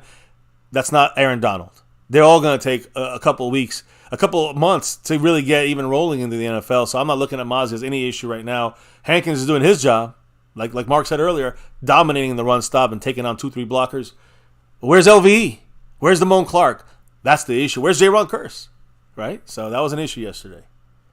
So, again, adding in there a little bit more from, like I said, Jaron Curse, who spoke saying they ran a lot of pull schemes.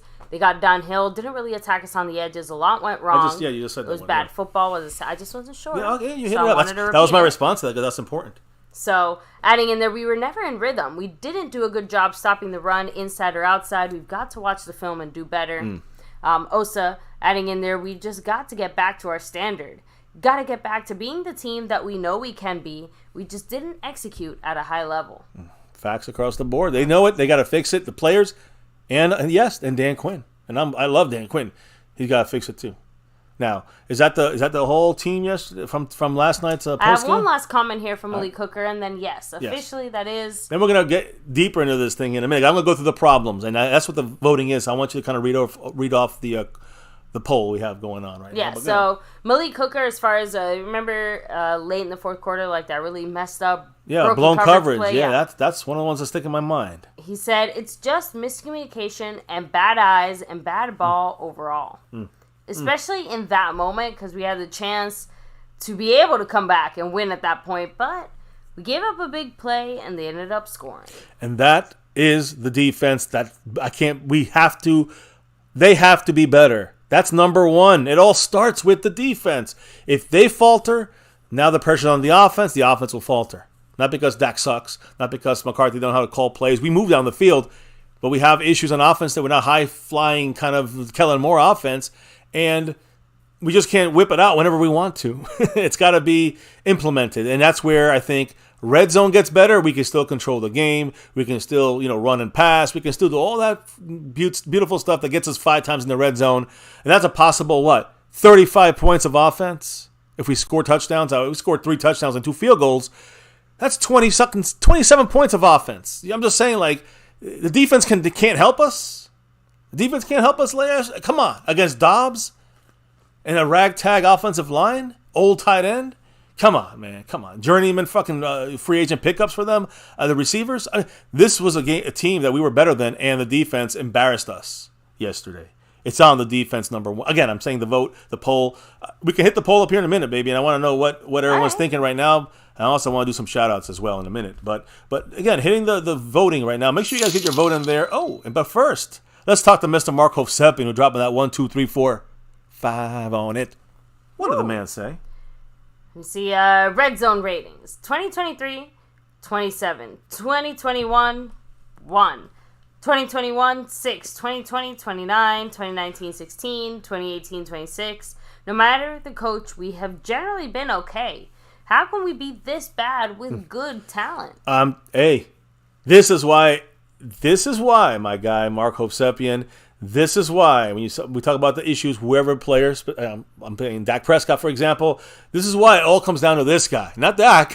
Dak is not even in control of himself in some ways in this situation. It is Mike McCarthy must create this offense to give Dak options. You just can't, if you see some of those plays yesterday from Mike McCarthy in the red zone, it just doesn't work. He's got to get help. This is urgent here. Or we're going to, but again, hey, listen, here's what I'm trying to say, Mark, and everybody.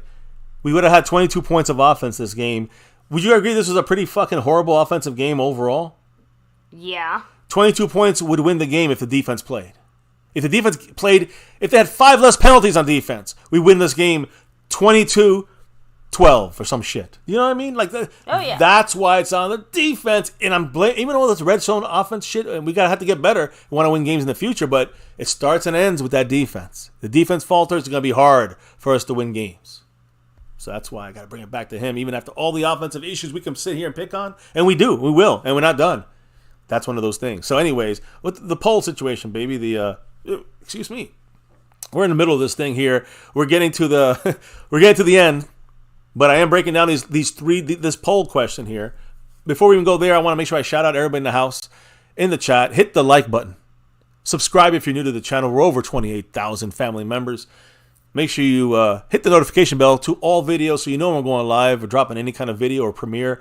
You get the notification. Of course, if you want to get more notifications, you got to go to the Discord and to Twitter. At MyCowboysFamily, the Discord, the links are down below in the description, and join us there because sometimes YouTube don't give all the notifications, so we throw them out there too through there. We also retweet stuff at times on Twitter or X, whatever it's called. So check it out there at MyCowboysFamily, Discord. Let's get that 6 and beyond. But right now, I'm just thinking about getting that third win right now of the season. What's the poll looking like? And read the question, number of votes, all that good stuff. Yes, of course. With 78 votes so far, we asked everyone's to blame, but what was the biggest issue in our 28-16 loss to the Cardinals? And like I said, with 78 points right now leading the pack. 78%? I said 78 Oh, 78 votes. You said points. You said 78 points. I'm like, what? Oh, sorry. 78 votes. Yeah, with 78 votes, we have 33%. Well, somebody voted there, so it actually changed. But close, it sounds like. But 33% of you guys leading it penalties. Wow. Penalties is right now the number one reason, although right behind it is the red zone play calling. When I say right behind, literally just watching it here, it went from 33 to 32. Right. But even if that's interchangeable, think about the root of both of those. It's this guy, Mike McCarthy. He's got to get the team more disciplined over. He's the fucking head coach. And I mean, I know Dan Quinn is also responsible and Schottenheimer, but Mike McCarthy got to get the shit in order here, guys. He got to be more disciplined. If you look at the penalties, you also had a lot of young rookies in there. You had some offensive, I would say some offensive game plan changes from the Cardinals that got us off on defense as well. There got hurt the execution of things. But it was a great job for the Cardinals there. But I'm just saying, when you look at those two things, Mike McCarthy's kind of behind both of those. The red zone offense, that's, I'd say 80% Mike McCarthy, 20% Dak and the receivers. Anyways, what else? We have two other options. Mine wasn't picked yet. What was your pick, baby? Do you? Well, let me finish reading the options and then I'll go ahead. So 24% said the run defense. There you go. And last but not least, 11% said injuries. Yeah, I agree. Injuries didn't affect. I mean, unless Trayvon Diggs is that much of an issue for us, him not being there, and if that's what the offensive line did pretty good considering we had 3 backups, and again, I gotta say one's a veteran, but the other 2 guys are undrafted rookies, and one of them is from the practice squad. So yeah, that didn't even hurt us as much as these other things did, right? So that's insane to me. But it is what it is, the facts of the situation. It's good to hear the family's thoughts. They have 3 in the running here for the first place. I picked the run defense, and I already explained why. What did you pick, baby? I was back and forth, but I think I ended up going with the red zone play calling. So, Mike McCarthy. Yeah, and again, it's not even to say that I disagree, because I really waffled back and forth between that and then the defensive one. But at the end of the day, the way that this game was going, we knew the defense was not going to be the one to step it up, and then our offense had so many chances and we dropped the ball every time. Yeah, and that does leave a sour taste in my mouth, regardless of I hear you. The offense, what happened before. I'm surprised they got 16 points. They could have had 20. I'm surprised we could have got 22 and still won this game if the defense would have showed up. Anyway, I understand all the hate right now, all the choice you pick. We all agree that everything has a part to play in this, no matter which one you chose. So real quick, a couple of shout outs maybe, people in the chat. Of course. Let me see. We have a Bama fan. What you said? No, I'm saying shout outs in the chat. Let's get a quick couple of shout outs and then let's keep moving here. Sorry, you're gonna have to give me a second. My phone is locked up. Yeah, my YouTube is being very dumb today. There we go. Okay, there we go. So yeah, Fuego. I guess even you, real shit. You can get a little shout out there. Real shit. Listen. They won. They almost. I'm glad they got home safely. They had a issue with the plane and they had to land in I think Kansas City somewhere. Oh shit. Yeah, it was major. I said that earlier. But Cat 52 in the house, dropping that 5 on it through the Streamlabs option. That's right. Yeah. So his drop He was ringing the Cash App bell. Thank you so much, Cap52. Appreciate you. And he said, MCF, if the offense scored 2 more touchdowns, we would have won. It's not like they had 5 red zone trips. Oh, wait, they did. This is definitely on the offense. The defense won the first 2 games. Offense needs to do that for them. Listen, here's the thing, Cab. I agree with you, except for this little big factor, I guess. What's the big factor? The offense is not built. I don't care about the players. The offense is not built schematically to win games.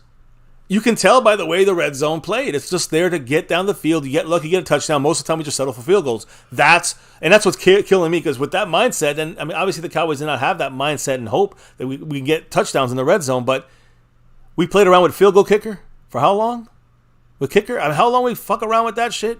And I'm glad I'm knocking on wood. We got Brandon Aubrey. He continues going this path, but man, to have to rely on, imagine we had a bad kicker at this moment. And right now, he's still a question mark to me, but he's proven a lot of things. But yeah, that's what kills me. Look, I think either the Cowboys is not built for this kind of scheme yet, or he thought it was going to be okay with this scheme. He's going to have to start, making some adjustments on offense. But I think what McCarthy expects is the defense, Dan Quinn and this defense, to always be dominating. And now, yesterday, I'm not saying that to dominate the way we dominated the Jets and the Giants, but to be always in control of the game. I mean, we lost control immediately. 3 plays it took? They were already in field goal range. I'm just saying, they scored a touchdown on the first. This is the issue for the Cowboys when it comes to the defense has to step up every game. Last year we had the offense that they had to I know we used to run off the offense. The last couple of years, the offense had to carry the team. The offense had to carry the team. Now defense is carrying it. This is part of the responsibility of a defense carrying the team. You can't come and just have a bad game, because then we're going to lose. The offense did what they did last week. The offense did what they did the week before that on offense. The defense did not. The offense did worse. Why? Because the defense didn't show up. So Cab makes a great point with that statement. But I think it's also in context.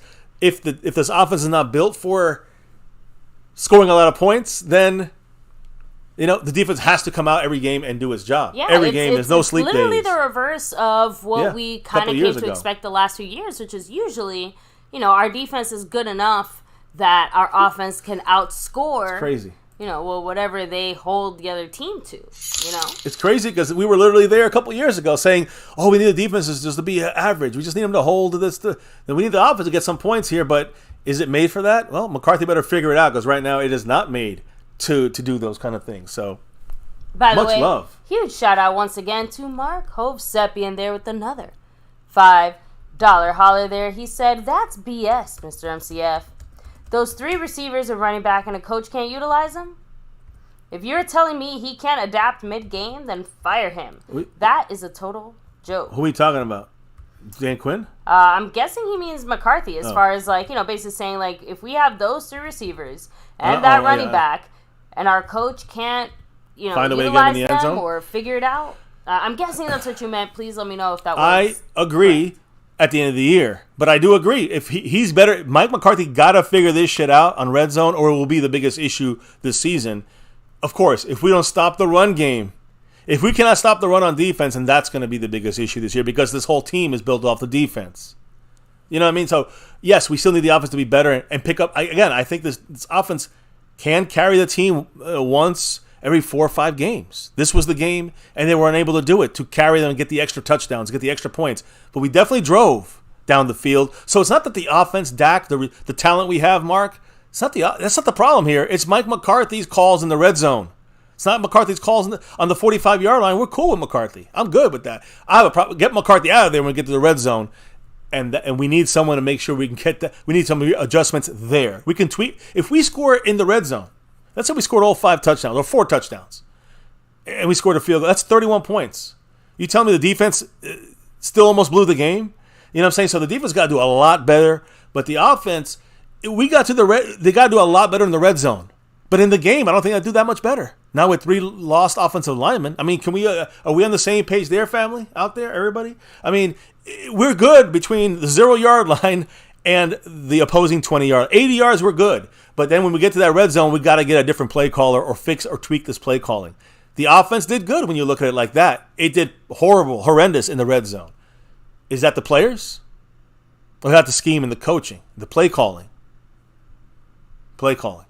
I think. A little bit of both, but I definitely lean more towards the play calling side of things. Percentage it out, it's like 75-25 or something of that nature. So I'm just saying, like, McCarthy's got to do a lot better job helping out this offense. So, much love to everybody. I think I can continue, right? I think we're so again, guys, we're going to talk about the good, bad, and the ugly. Now, this is the end of the stream, but this is the thick of it here. So, the good, bad, and ugly from week 3. The Cardinals, of course, 28-16 beat our ass. Was not the upset of the week, believe it or not. Although to me, it is the upset of the week, and embarrassing, no doubt. Extremely disappointing loss to me, playing at the Cardinals. That was a home game for us in a way, and they're a very average, they're a below average team that we just got handed a double-digit loss to.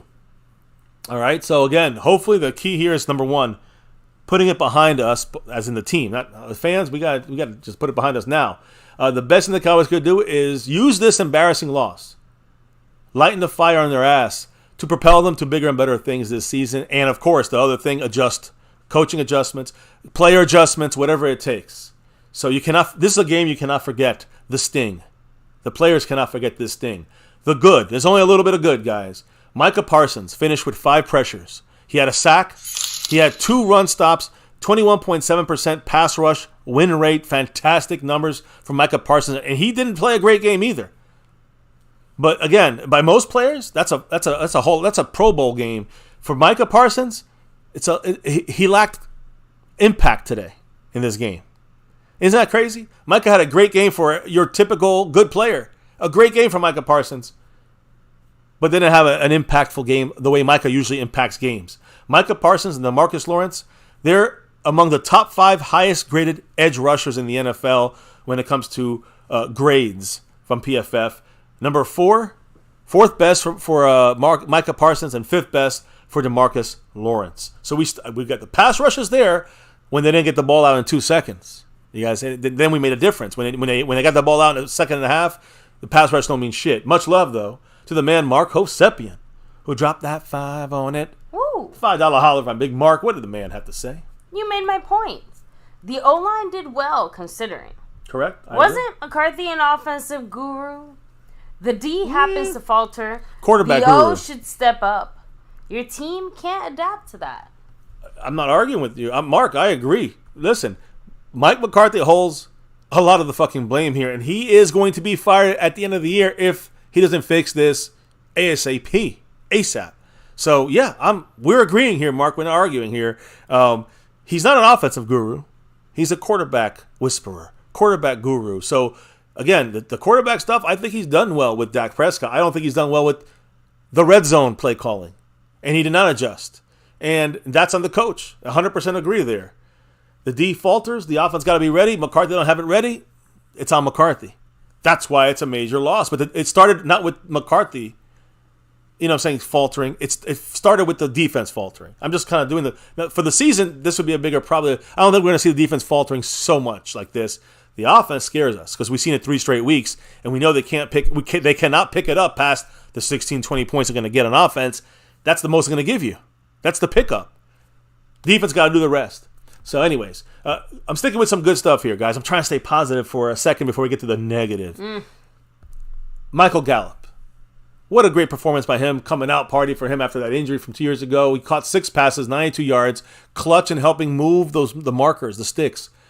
He also drew a pass interference penalty in the end zone, setting up a first and goal from the 1, but no, the referees pulled the flags and said, fuck that, Cowboys, you got to earn it differently. And they picked up the flag, which obviously was a flag. Their guy there, Marco Wilson, face planted right into Michael Gallup's chest without turning around at a similar time as the ball hitting there. I mean, come on. It's obviously pass interference. They didn't call it. They picked up the flag. They called it. That's the worst part. They called it. They picked up the flag. Tony Pollard, another great, I guess you could say another good piece. Yes, I mean, a great game for him. I didn't realize how good of a game he had in the ground and the air. It was such ugly game. Got right? lost in the sauce of all the other ugly shit. But yeah, Tony Pollard just kept his head down, did his job, and at least somebody came ready to play. I'll say one thing about McCarthy's kind of scheme yesterday is that when we got to the end of the game, you heard me yelling. You go watch the video. We were at 6-7 minutes to go. We didn't get to the ends. We didn't get towards the ends for that interception until like 2.5 minutes. Like, we ran a lot, and that is a play calling issue from McCarthy in end of game situations. Yeah, you have to be aware of time Pollard management. Pollard got a lot of yards. Yeah, Pollard got a lot of. Especially considering that we still had, like you said, we still had enough time to be able to do something with it. We needed 2 scores, right? We needed 2 scores. But instead, we kind of wasted our own time. 2.5 minutes. Because McCarthy's offense relies on this part of the game. We're supposed to be running the clock out. Exactly. And we were not having the defensive showing up. So this is again, that's where McCarthy must adjust. That's where Mark's 100% right. So, again, when you're looking at this side of things, Tony Pollard running the ball, guys. I mean, we ran a lot. I would say those last 30, 25, 35 yards were in that, final drive for the Cowboys that mattered. And a lot of runs on that drive, not a lot of passes. Pollard, wide open running lanes off the backs of TJ Bass and Jake Ferguson. Great blocking by these guys. Ferguson, had a bad, rough start to the season, but now in this third game, he much better at blocking in this game. If you're looking for another big positive, I guess you could say, Tony Pollard, a successful running back number 1 yesterday with a depleted offensive line. Found 122 yards on the ground on 23 carries, 5.3 yards per average, 31 yard was his long of the day. And he was able to run efficiently behind TJ Bass for most of his yardage. Look at the snaps, guys. He ran behind 66 most of the game there. So TJ Bass, the right guard, that's usually Zach Martin.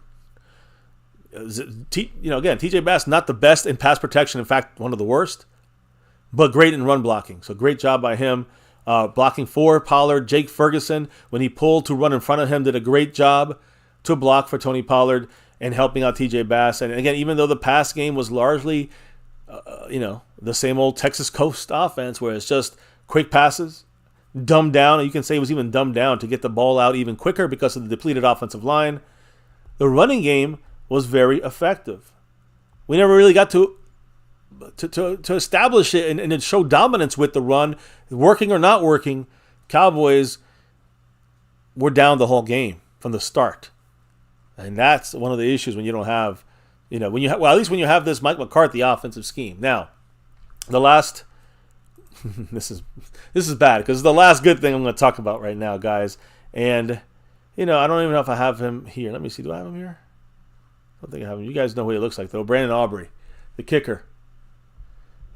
Again, one of the best things on this team right now, but surprising our asses off, is Brandon Aubrey, the kicker. In a game where everything went wrong and went against the Cowboys, Brandon Aubrey was the bright spot in this Week 3 match against the Cardinals. He was successful in all 3 of his kicking attempts, 2 field goals and that 1 extra point. In his 3 career games in the NFL so far, he's been as close to automatic as you possibly can be, with the exception of 1 missed extra point. That first one, his first ever kick in Week 1 against the Giants in the rain. He's turned himself into the difference maker as far as the weapon who can be a weapon that can be relied upon. So I can't believe I'm fucking saying this. And hey, we're not even but I can't deny it. And one thing I will say at least about McCarthy, we're not trying any kind of crazy ass, consistently 55+ yard field goal attempts. You know what I mean? He had one, right? He had one and he made it. Yeah, he had one. Outside of that, it's been, I'm just saying, it's been a wide range of, everything from, a super close 20-something yard field goal all the way to, like you said, 45, 54, 55 yard field goal. So. And again, when I'm looking at that, I say, that's because we can't get in the goddamn end zone. That's why Aubrey's looking so good out there. But as far as points on the board. Now, as far as, Brandon Aubrey himself, listen to this. As far as the Super Bowl, when the first Super Bowl came to be, 57 years ago, 60 years ago, Brandon Aubrey is the first kicker to attempt at least 10 field goals in the first 3 games of his career and successfully make all of them. So really big for kickers. Usually you're a little rattled in your first couple games. He has been solid except for that first extra point. Field goal wise, he's made us at least, again, he's the first kicker to ever do this. Make 10 field goals in 3 games of his career and make them all. So congrats to Brandon Aubrey. Guys, that's the good. If you only want good, this is what you want to get out of here. Now let's talk about the reasons that you voted up there. The bad. All of these things that you see on that list as far as votes, self-inflicted wounds. Most of those things are self-inflicted fucking wounds, whether it's bad coaching, players, fucking up, execution. The Cowboys again, it's something we hope the Cowboys would be done with, right? We all hope that this new scheme, McCarthy, that these self-inflicted wounds we've been dealing with for 27 fucking years, guys, you know it. We hope that we turn the corner. It doesn't seem to be that way now to me. Blown assignments, stupid-ass mistakes, numerous penalties, most of them deservingly, sloppy play by the Cowboys, unprepared, all these things, guys. A shitty, winless Arizona Cardinal team had heart. And it had coaching differences that made it, to me, those alterations, adjustments before the game is what made the difference in this game for the Cardinals to really tighten those screws on us. And somehow, this Cowboy team got to wake the fuck up and get back on track because we just got out-muscled. And I say pretty easily out-muscled by a less talented team. It's hard to win games when you allow 8 yards per carry, guys. This Cardinal team as a whole, 8 yards per run. Can't win that way. Defense can't win that way. It's hard to win games when you go 1 for 5 on red zone touchdown chances. You got 1 touchdown, 2 field goals. Pretty short. I don't know, 2 or 3 field goals. The point is, you can't win when you fuck up in the red zone, Mike McCarthy. It's hard to win games losing the turnover battle, which we did. 1-0 with that Dak Prescott interception. It's hard to win games when you have 13 penalties against you. Undisciplined fucking football right there. And also, unfortunately, young rookies making young, stupid mistakes, which part of the issue. Couldn't help it. That's where the injuries come in. Hard to win games with 3 backup offensive linemen. We did all these. Everything I just said is exactly what the Cowboys did. It's funny because we still had a chance. But even with all this, I mean, these are called self-inflicted wounds. Starting with penalties. Let's start with penalties. I know you guys voted. What's the vote number on penalties right now? I think that's the least on the list for everybody. Let me refresh this here. We had 13 penalties cost us 107 yards. Let me see. Well, right now, penalties is leading the pack still with 33%. Oh, penalties was leading? Okay, Yeah, okay, injuries. Penalties was actually in the you're right. lead between that and the red zone. Yeah, sorry. I was thinking injuries. We talked about injuries already, 11%. So this is leading the pack right now. So again, guys, yes, all this is partially everything. All these options are to blame, but 13 penalties, 107 yards, not counting the ones that were not enforced. Remember, like 2 or 3 more that were not enforced. Several reasons. This is just one of many several reasons why the Cowboys fucked up, but penalties held us hostage. The Cowboys only had 11 penalties. Listen to this. 13 penalties this game. You know the first 2 games we had? 11 combined. 11 penalties in 2 games. In this game, 13 penalties, guys. The Cowboys found ourselves heavily penalized. And when we needed flags to favor us in a play, like interference with CeeDee Lamb, interference with Michael Gallup, and other issues, it didn't go our way. The referees either didn't call it or picked up the damn flag. Now, you can't rely on the refs, so I'm not going to get mad about this because you guys got to do better, Cowboys. One example, the big one, was Dak Prescott's pass to CeeDee Lamb on 3rd down to the right side of the end zone. And we were, it was obviously pass interference. The officials didn't see it. But my issue was CeeDee Lamb was complaining about it. The ball was still bouncing around the air. Like, what the fuck, CeeDee Lamb? Fucking stop bitching. Us fans, some fans like to bitch about the refs. I disagree. I don't want to bitch about the refs. But if it's okay. We're fans. We're allowed to bitch about what the fuck we want to bitch about. CeeDee Lamb should be bitching about the refs when the ball's still in the air. That's a bullshit play by CeeDee Lamb, and that's on him. So, again, instead of him being awarded a 1st and goal on that play, we had to settle for a field goal. He had 3 field goals, by the way, Brandon Aubrey.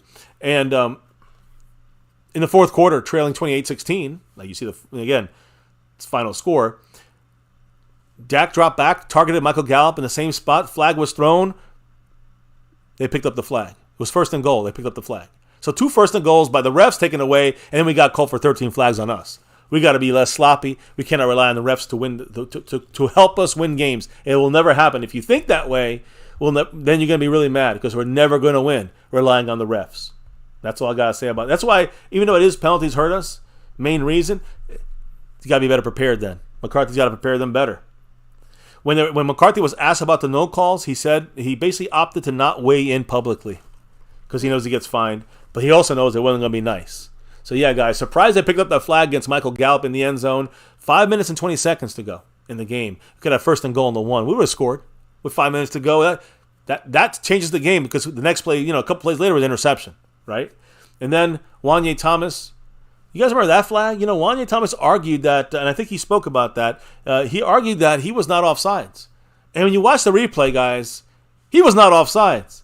Obviously, Wanye Thomas was perfectly, everything was ruled properly there by the Cowboys. They had everything right, and Wanye Thomas was ruled offsides by the referees on the field goal attempt, which ran off another fucking 3 minutes off the clock. So, thanks, referees. Fucking us there. That's what happens when you leave it in the hands of the referees. The Cowboys had 16 total penalties in this game. Three had to be, either not accepted or was a double up penalty on one of them. 13 were accepted. That's the second most total penalties in a game under Mike McCarthy. So this is, again, second most ever, including the playoffs. This is the third time the Cowboys have had 15 or more total penalties called against them in a game under McCarthy. You guys know that's the most in the NFL since 2020 when he came in the league. So McCarthy's got to clean shit up. I think a lot of us, were wanted to see how this Mike McCarthy offense ran, and there's some issues in the red zone. But I want to see that Mike McCarthy cleaning up the fucking penalties going to run, because this is a problem he's had with our Cowboys multiple times. Again, third time we had 15 or more penalties called against us under Mike McCarthy. That's number one in the NFL since 2020, since he came back to coaching and it started with our Cowboys.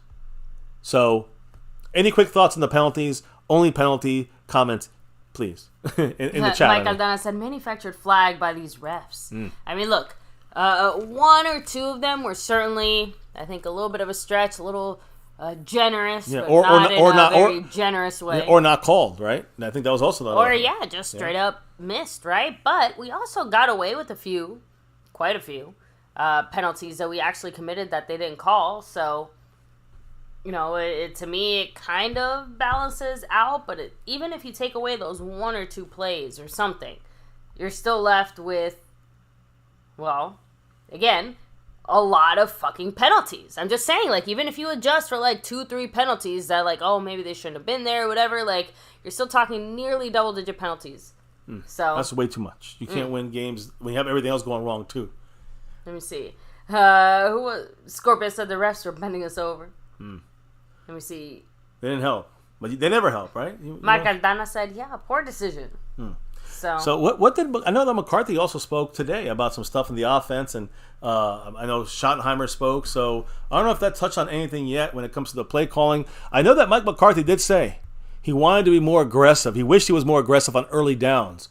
Guys, overall the Cowboys were good on third down when they weren't backed up because of penalties. When we were on a 3rd and 6, a 3rd and 5, a 3rd and 3, we made first downs. When it was a 3rd and 8, 3rd and 12, or 3rd and 16 because of a penalty but the play before, we did horrible.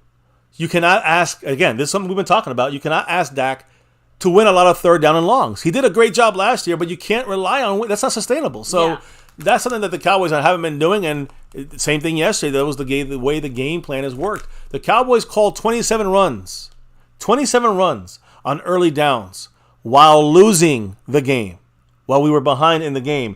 We were running again. I'm glad we stuck to the run, but we overran obviously and ran too much clock ran too much clock basically. In the last decade, the Cowboys called more early down runs while losing. Only one other time was worse than this in the Cowboys in the last decade. You know when it was? Jason Garrett's final year as head coach in 2019. That's when we ran the most while losing the game. So Mike McCarthy got a lot to speak on here. And again, I know he spoke today at his press conference, specifically about these specific things. So go ahead, baby. What do you say about the game and about the penalty situation? So as far as, obviously, the Cowboys losing, just in general, he said, I don't think that we took them lightly. They have guys that can play. You can't take anybody lightly. I mean, our performance certainly said differently, but Agree. As far as McCarthy's team, or McCarthy's points here as well, like you said, he actually touched on the injury situation a little bit first. In regards to our O-line, which I do think obviously contributed, at least certainly in the first half, a lot of penalties. To a lot of those penalties. Yep. He said we need to be better. Also added in there that in hindsight, he should have prepared the young offensive linemen a little bit differently. Two of them literally started for the first time ever, basically just this Sunday. Brock Hoffman and TJ Bass. McCarthy straight up saying we missed the mark there last week. We had 3 guys starting on O-line who didn't take a lot of reps last week. You can't operate like that. Well, we did, and we looked bad. Well, McCarthy's taking full responsibility for that. So, outside of that, he did say, we'll have to wait till Wednesday's report before assessing the status of Tyron Smith, Biadasz, and Zach Martin. Remember, we heard about, not Tyler Smith, but we heard Stephen Jones talk about Zach Martin, hoping he can come back soon, and we also heard the same thing about Tyron Smith to be back for this game. The hope is that they can't guarantee it. Same thing for our center, Tyler Biadasz. So, still don't know. We'll know more Wednesday, Thursday, Friday, right? So, by the way, McCarthy also received zero explanation, zero, zip, nada, nothing, why the officiating crew picked up the flag on that defensive pass interference penalty. Remember Michael Gallup? Yep. No one's really said why they picked it up. That's fucked up. McCarthy even said, I still don't have an explanation. That's something that he should ask for, from the he's NFL asked. offices. He's obviously asked. Well, from the offices now.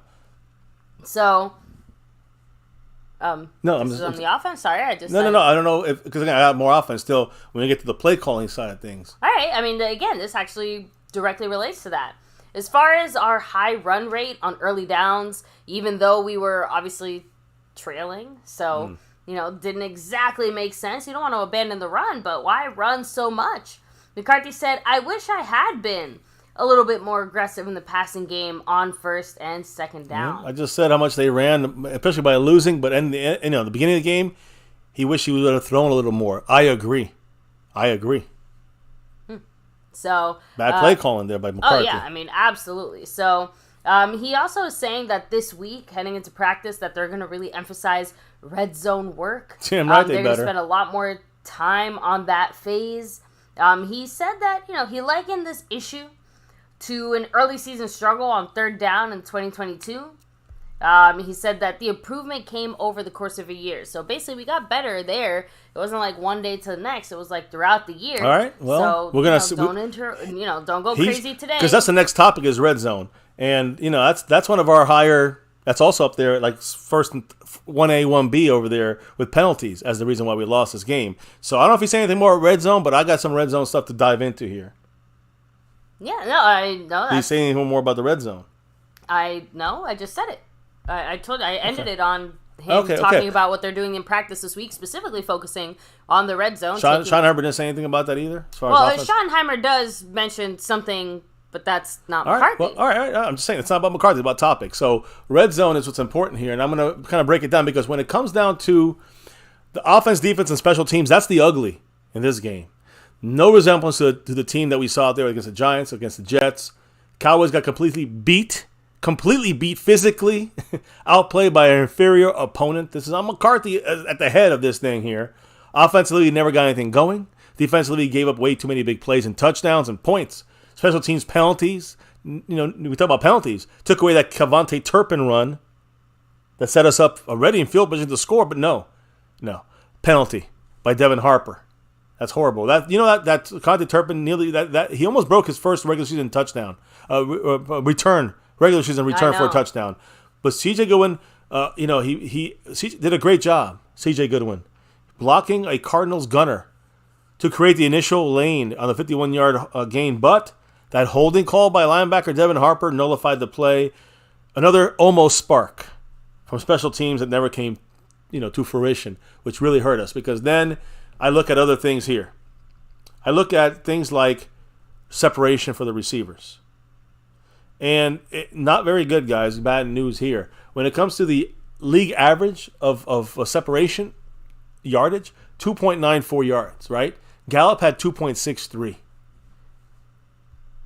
Cooks had 2.38.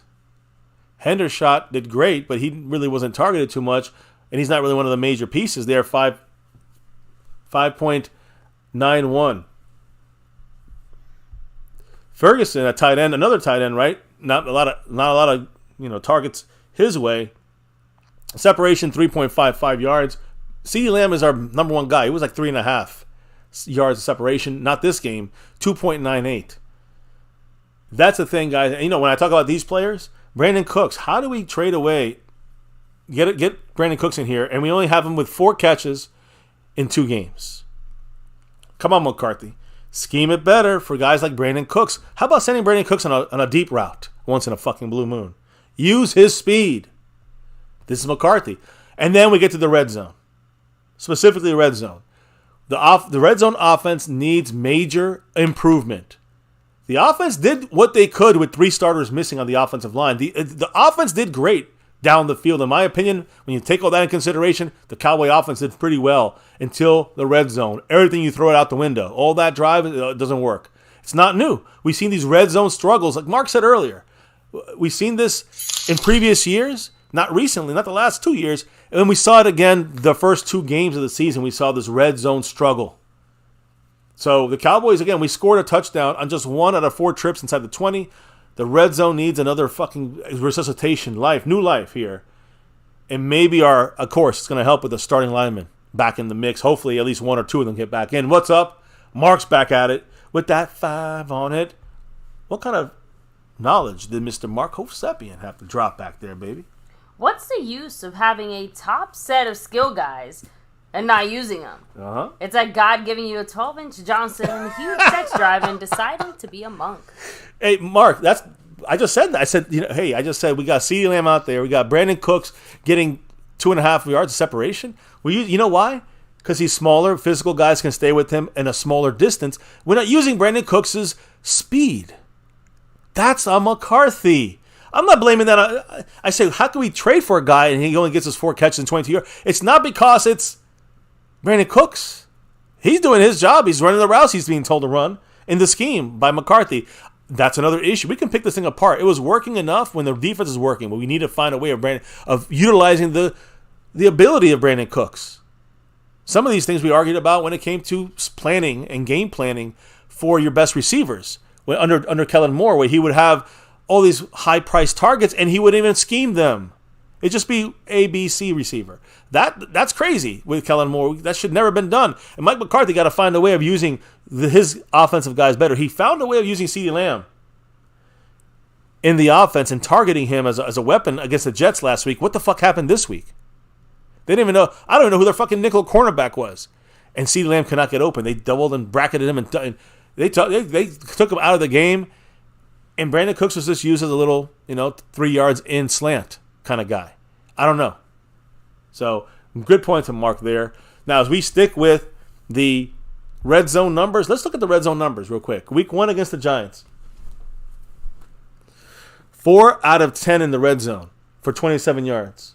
We only had 4. Well, I guess we did have 4. I guess 3 touchdowns what we had, but 4 out of 10 times we scored. 27 yards what we had. 10 rushes, 31 yards, 3 touchdowns against the Giants. 5 trips to the red zone. Passing the ball. We were only 4 of 10 in the red zone against the Giants. 4 of 10 for 27 passing yards. Had 10 runs for 31 yards. 3 touchdowns on the ground that game. We had a total of 5 trips to the red zone. We got 27 points from those 5 trips. Of course, some of those are short field. So that's on the defensive points, not offensive in my mind. A total of 3 touchdowns and 2 field goals on 5 trips. Week 2 against the Jets. Passing the ball, a little better, a little more efficient, but they were just dump downs. 6 completions out of 8 attempts for 12 yards and 2 touchdowns in the air, though. That was good there, the way we utilized our players in the red zone, efficiently passing the ball, but only 12 yards in the red zone. 17 runs for 38 yards. Now, these are really bad numbers here in the red zone running the ball. We sucked against the Giants in the red zone. We sucked worse against the Jets in the red zone. 6 trips to the red zone. 27 points. I think we had 24 from the offense, if I'm not mistaken. 2 touchdowns and 4 field goals. So, it started off with 3 touchdowns to the Giants and 2 field goals. With 6 trips, only 2 touchdowns this time and 4 field goals. And then week 3 against the Cardinals, passing the ball 3 out of 10. That's the worst of the 3 weeks in passing for only 35 yards. 1 touchdown pass. Of course, the interception in the red zone by Dak. We had 10 runs in the red zone for only 36 yards. That's 3.6 yards per run. No touchdowns there on the ground. 5 trips in the red zone. Only 13 points from offense there.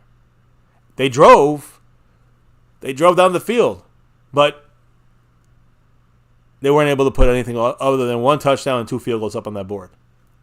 You look at the totals here. The totals for 3 weeks for our red zone offense. Here are the numbers, guys. 13 for 28 in passing, 74 yards. Not very good. Of course, 20-yard, we're talking about 20-yard portion of the field.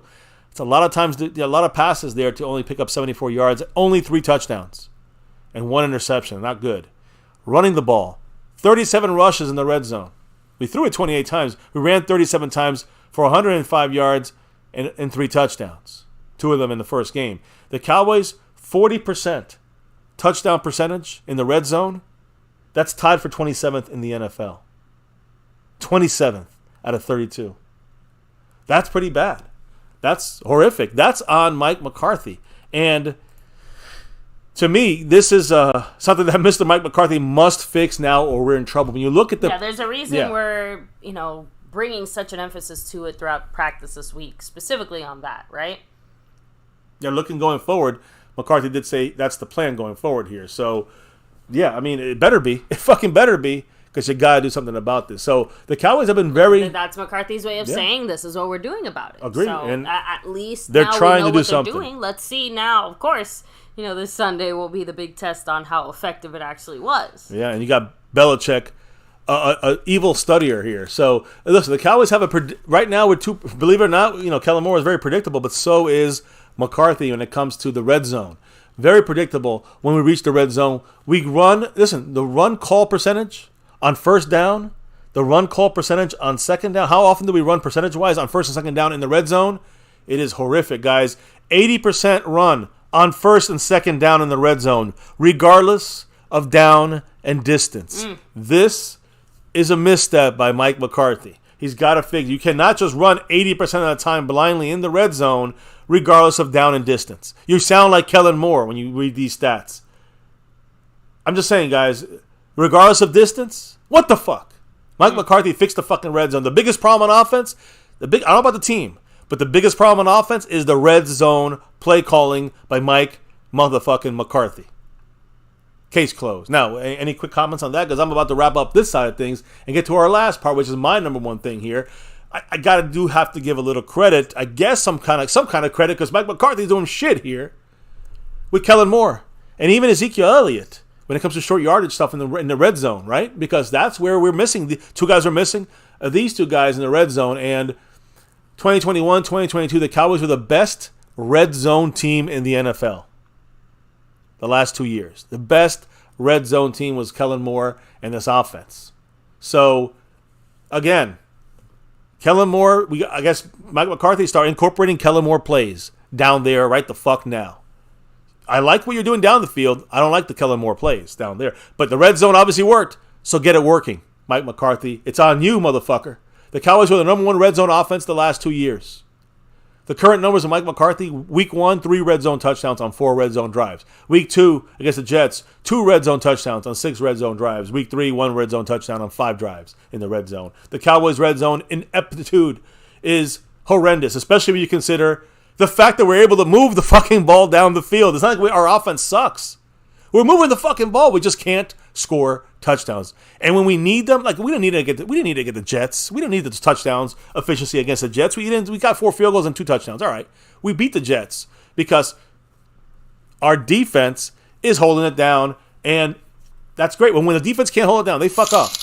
That means the offense has to get these touchdowns. They got to be more efficient in the red zone. Case closed. I can understand being conservative against a good defense, and you're up by 30.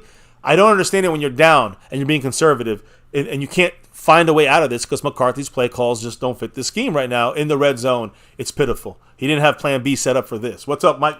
Mr. Marco Seppian dropping that 1-2. J. Lou Holler. What did the man say? Yeah. He said, my list was red 1 TDs only. Red zone? Yep. Let me see. I'm guessing red zone. Yeah, because it said red 1.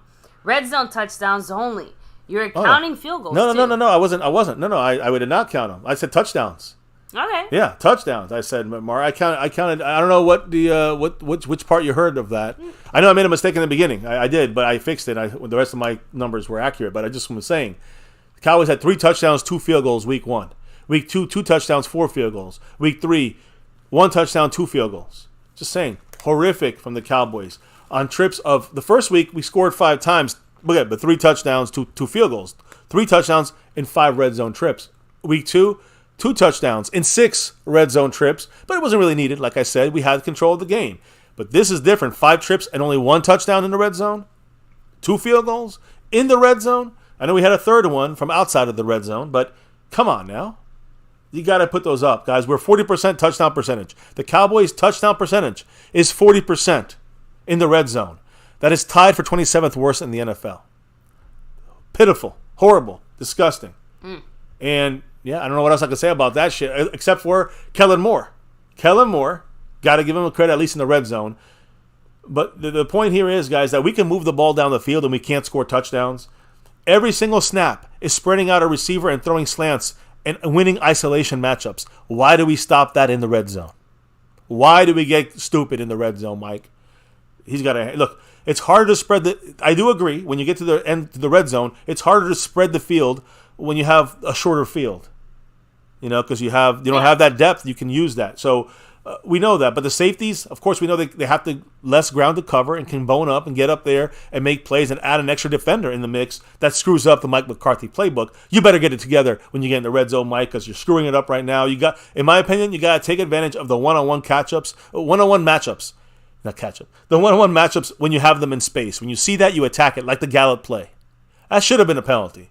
Could have been a touchdown. So, again, zig routes, throwing them in there. Some fade routes. Like I said, that's another one there. The one-on-one in space, one-on-one matchup at a fade route. Yes, that we got to start pulling that shit out a little bit more often in the red zone, my opinion. But that's not my job. It's his job. All right? It's Mike McCarthy's job to get that shit done. The Cowboys had 20 offensive plays in the red zone today, or yesterday. 20 plays in the red zone. Scored 13 points on those plays. Teams with over 15 red zone plays this week and the points scored on them. Listen to this. These are the teams that also had, 20 plays in the red zone. The Kansas City Chiefs, 35 points from that. We had 20 plays in the red zone, 13 points from that. The Niners had 17 plays in the red zone. They scored 24 points on that.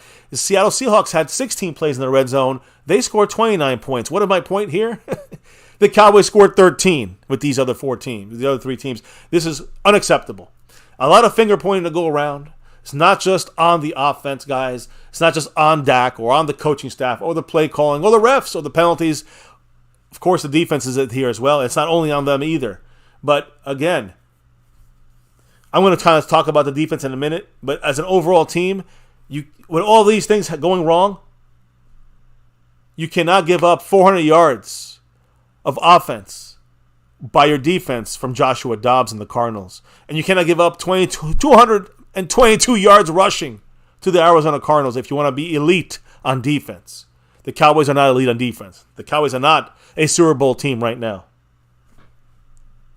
So I'm just saying the Cowboys right now are not doing good well overall. We're going to get to the defense here in a minute. Any quick comments in there? And what's the I want to know what the voting on our question is right now, because I know that we had Schottenheimer kind of bring in his 2 cents on this. Before we get to the defense, Pioneer throwing out there, he chose not to improve our O-line in any way for the 3rd year, which again, that rooster is definitely coming home to roost. Yeah, we knew it would, but I'm still surprised. Spectacular fashion. Well, some of these that's what I'm saying. Some of these offensive linemen we kind of expected to be a little bit more on the banged up side. Tyron Smith.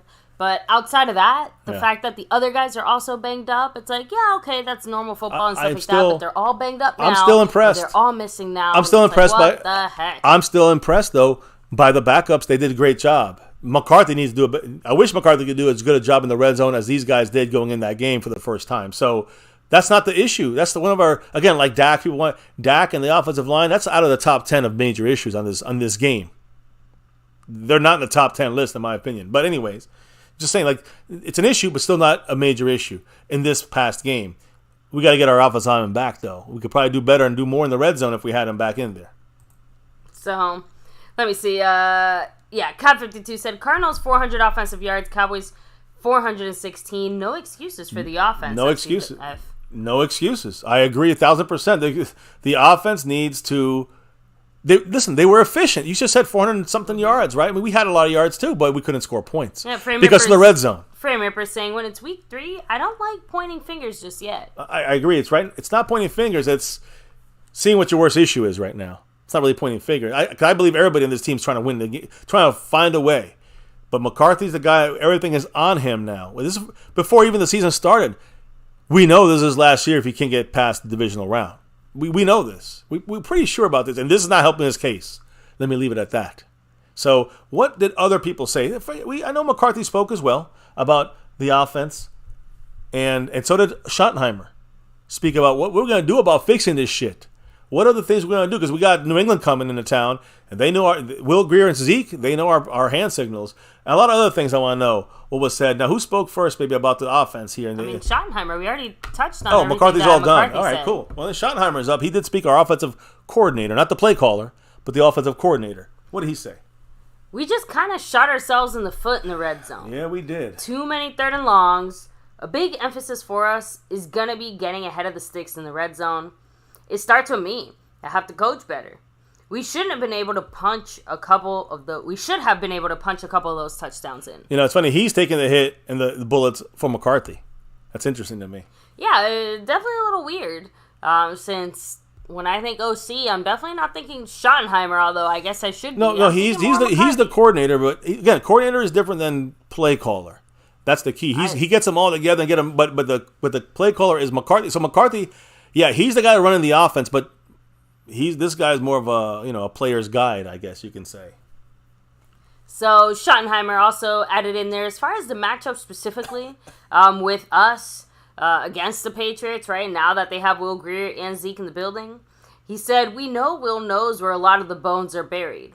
We know Zeke does as well. But knowing is half the battle, so we can adjust accordingly, right? He said, I'm sure Greer is definitely being interrogated. I mean, it's Bill absolutely. Belichick. There's no way you don't pick up Will Greer last minute, a week before you see us. And it's funny, it's off of the Bengals practice squad, and then Bill Belichick, he's going to do dirty. So, listen, we knew this was coming. There's no excuses on there. It's up to the Cowboys, to adjust, which they didn't do very well against the Cardinals. So, hopefully we'll adjust for Bill Belichick on offense. Yes. And as far as, again, more red zone discussions here by Schottenheimer, he said we just have to execute better. We have to coach better. It'll be a big emphasis for us this week, and the way our players are wired, they're going to bounce back and accept that challenge, and I think we'll play really well down there. Well, let's back home. Let's hope we get, we can show Zeke a good home-cooked meal. Mm-hmm. So that was it as far as the offensive side of things. Well, yeah, now we're going to go defense here, guys, and this is the last topic of the night when it comes to, and again, what's the poll looking like when it comes to the voting? I know how many votes do we have? We had 70 before, 70-something before. Let me see. It was at 78, I think, last time when I first did it. We're at 87 now, and we are still tied with penalties and red zone at 32%, run defense 24%, injuries 11%. So honestly, even though we have more votes, the percentages have not changed at all. And the run defense, which is third on this list, which is my number one choice, is next. And I'll get through it real quick because it starts with overall defense. Cowboys miss out on a 3-0 start for the first time since 2019. We're missing 3 offensive linemen and Trayvon Diggs, but this falls on the defense, in my opinion, because we could not contain Joshua Dobbs and their run game. Believe it or not, Dobbs had completed 81% of his passes. He had a passer rating of 120 against our defense, guys. I don't think, if Aaron Rodgers did that, we'd be surprised. 44-yard first quarter run from Joshua Dobbs was the longest run by an NFL quarterback this year so far. He had a 69-yard fourth quarter completion of Michael Wilson. That was his career-long pass, and since he's been playing football in the NFL. I mean, it's sickening that these guys are doing this to us. The only other Cardinal with a 60-plus yard pass and 40-plus yard run in a game was MC Reynolds all the way back on November 2nd, 1958. So we're allowing the Cardinals to break records all over us. And Josh Dobbs, again, this is the defensive fault here. All of this is on defense. Josh Dobbs was outstanding, unfortunately, in winning this. He got his first win as an NFL starter for Josh Dobbs. again, against a Cowboy defense that was leading the NFL in takeaways and up there in top 2 or 3 in sacks. There that goes. Now, another thing I want to say here really quickly. I know we didn't talk about our defense as far as the pass coverage, but there was some broken plays yesterday. Michael Wilson was a big one. And Stephon Gilmore struggling with speed sometimes. Sorry to say that because we traded for Cooks. We're not using his speed. Then we traded for Gilmore, and he's not able to do a lot when it comes to speed and struggling sometimes. He struggled a little bit with Garrett Wilson last week, and they were still apparent when he lined up against Marquise Brown, Hollywood Brown, on the touchdown catch that extended the lead to 28 points, 16 for us.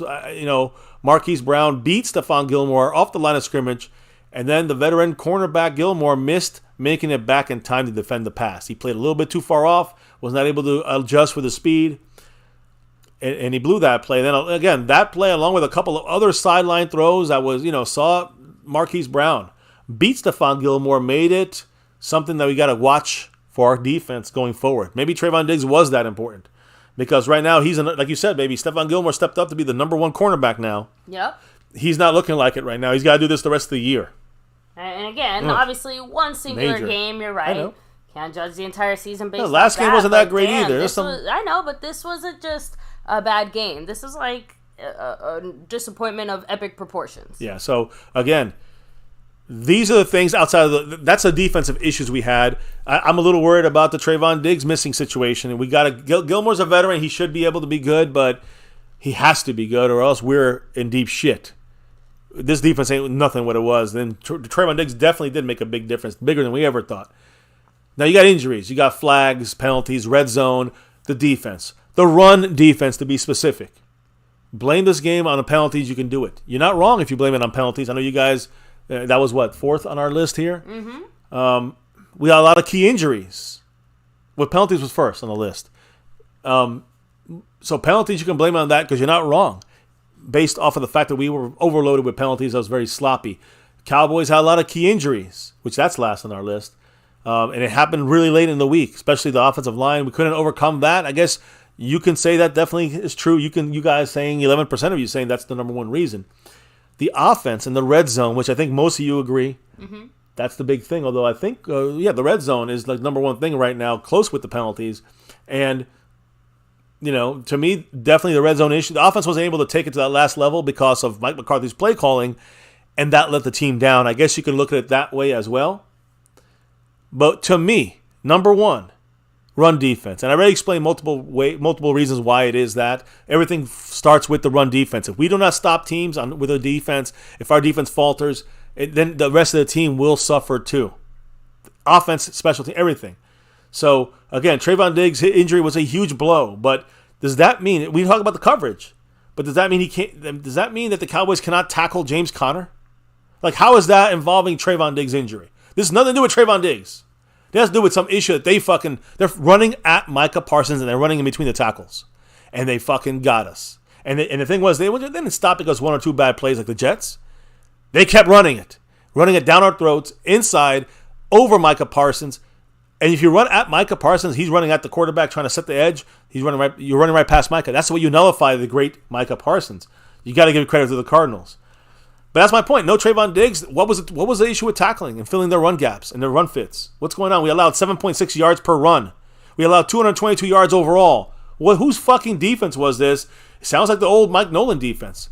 They didn't have one in defense, right? Our run defense is struggling. And it took a minute of game time to get exposed. 1 minute into the game, we got exposed on the ground. Much love to the man, Mark Hovsepian, dropping that 5 on it. Dropping some knowledge with that. What do you have to say? Why we never win in the playoffs. If the defense fails, the offense should pick up the pace and vice versa. Beating bad teams is nothing to brag about, but losing to them is bad. And honestly, I feel like that's one of the pieces that's missing as well as far as like contending teams. Like, yeah, obviously really good teams have the other side of the ball kind of pick up the slack, but really, really good teams, they don't slack for more than like a drive. I agree. Right? There isn't some entire game where the offense has to carry, everything on its shoulders. It's, hey, I fucked up on that last drive. Like, help me out here. I don't know. Maybe it's just me. You guys make good points, both of you. I do think that, again, the offense has to pick it up, but I don't think this offense has yet been made to pick it up under Mike McCarthy. Is that a problem that happens once or twice and that's it? Is it a problem? No, it's happened 3 times in my opinion on offense, but it's not the player's fault as much as it is the coach's fault. So that's something we got to keep. If this does not improve, then Mike McCarthy's fired at the end of the year. We're in agreement there. That's agreement across the board. But the defense has to show up. If the defense gets blown out like this, and if every game becomes like this, then defense is our biggest issue now.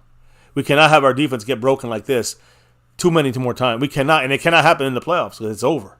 It's over. Now, by then, hopefully, if that ever happens, maybe the offense can learn to be better and efficient. Not better down the field, but more efficient in the red zone.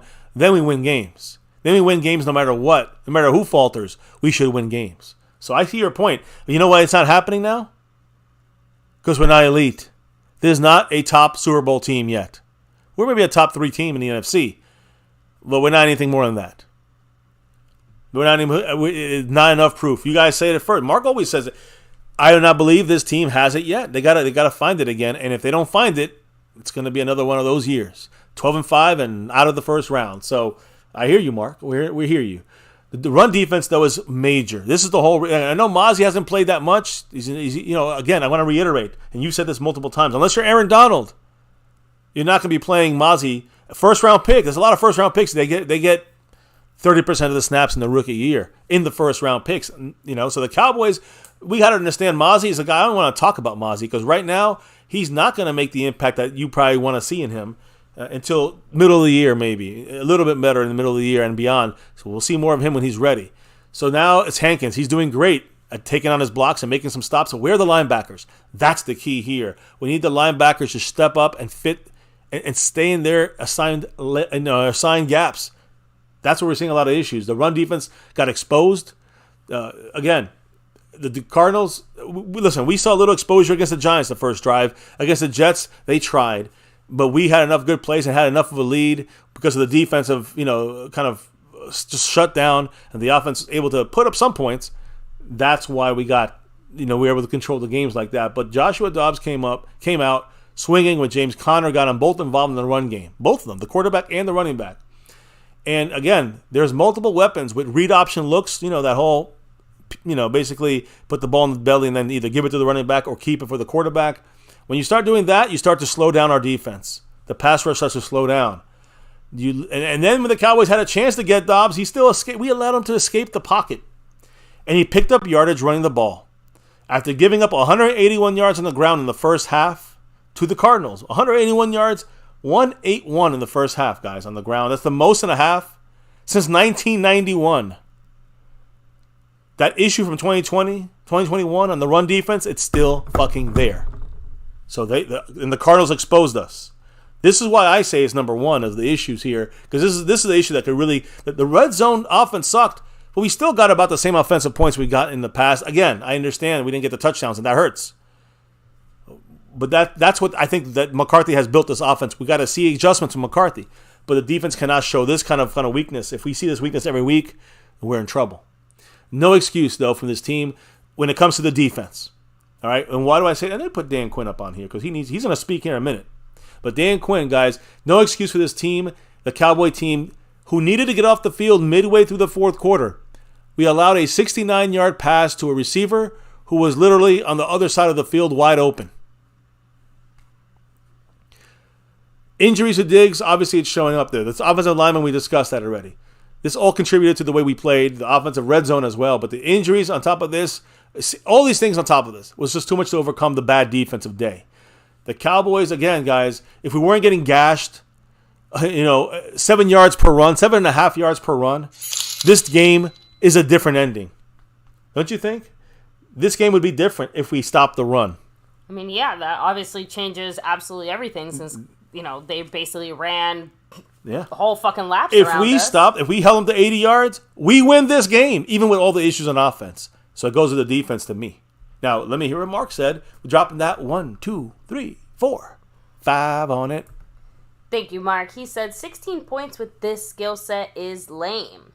With all the mistakes, they scored 28 points. Very winnable. This is a Super Bowl coach.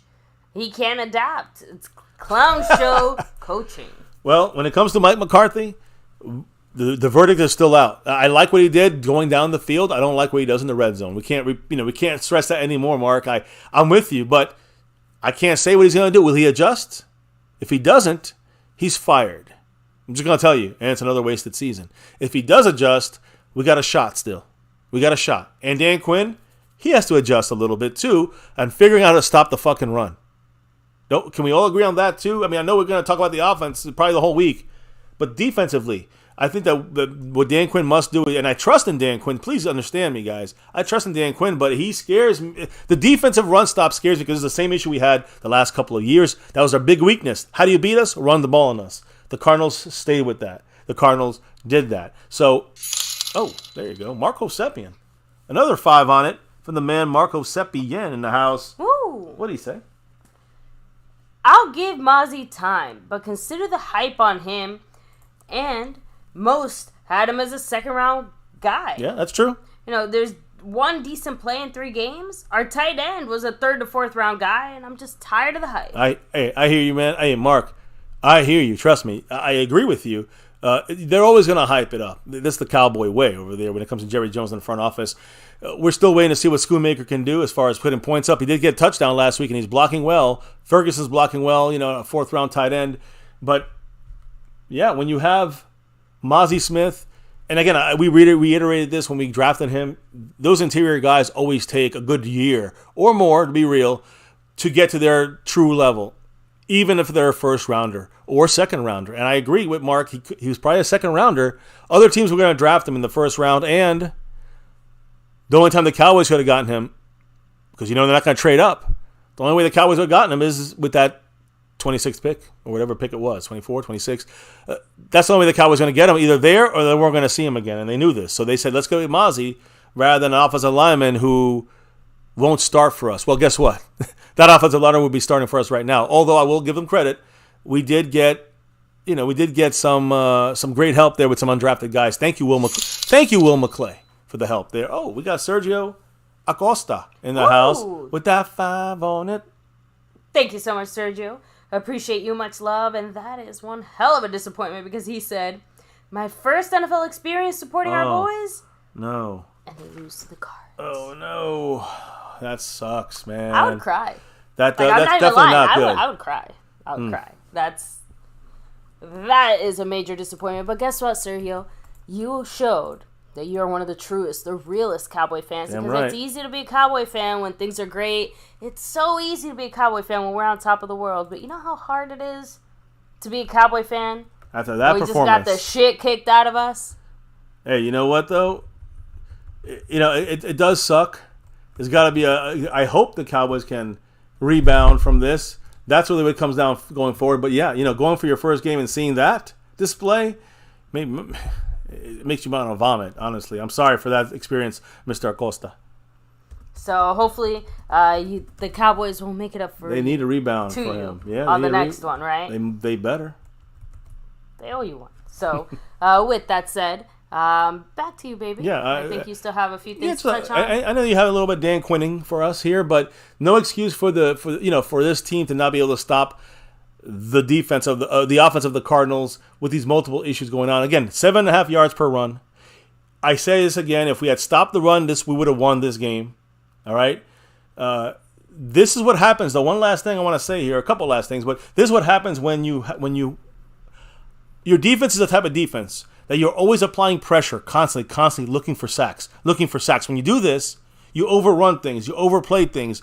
Naturally happens. You really can't blame the players. This is more about a scheme thing, although the players did break down here as well, especially in coverage. But it allows for wide open running lanes if done right, and the Cardinals did that. Which, again, they had 2 long runs of 40-plus yards. They had 2 other long runs of 20 yards.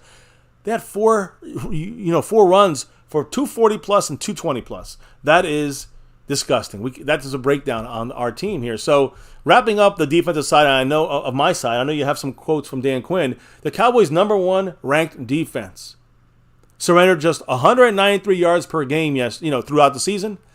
The Cardinals gained 400 total yards and 220 rushing yards on just 30 attempts on the ground. The Cardinals had runs of 45, 44, 26, and 20 yards versus the Cowboy defense, and has an NFL best 8 runs of 20 or more yards in this season for the Cardinals. That's crazy. All 9 of they had all 9 all of last year for the Cowboys. We only allowed 9. I'm sorry, the Cardinals only had 9 runs of 20 or more yards. This year they have 8 already, and they had 4 against us in this game. So half of their fucking runs, of big runs, were against us. Dan Quinn got to fix that. Got to fix that because we're running. We got to do something about this shit inside. Let's just get some proven guys. Pick them up in free agency or fucking trade for them. But let's get some proven guys like a Hankins, right? We need some more in there, I guess. Marco Seppian dropping another 5 on it. The $5 holler by the man, Mark. Ooh. What did he have to say? Thank you. He said, he looks like Carver Pittman guy. Guys drafted out of need. Who will be okay and nothing special.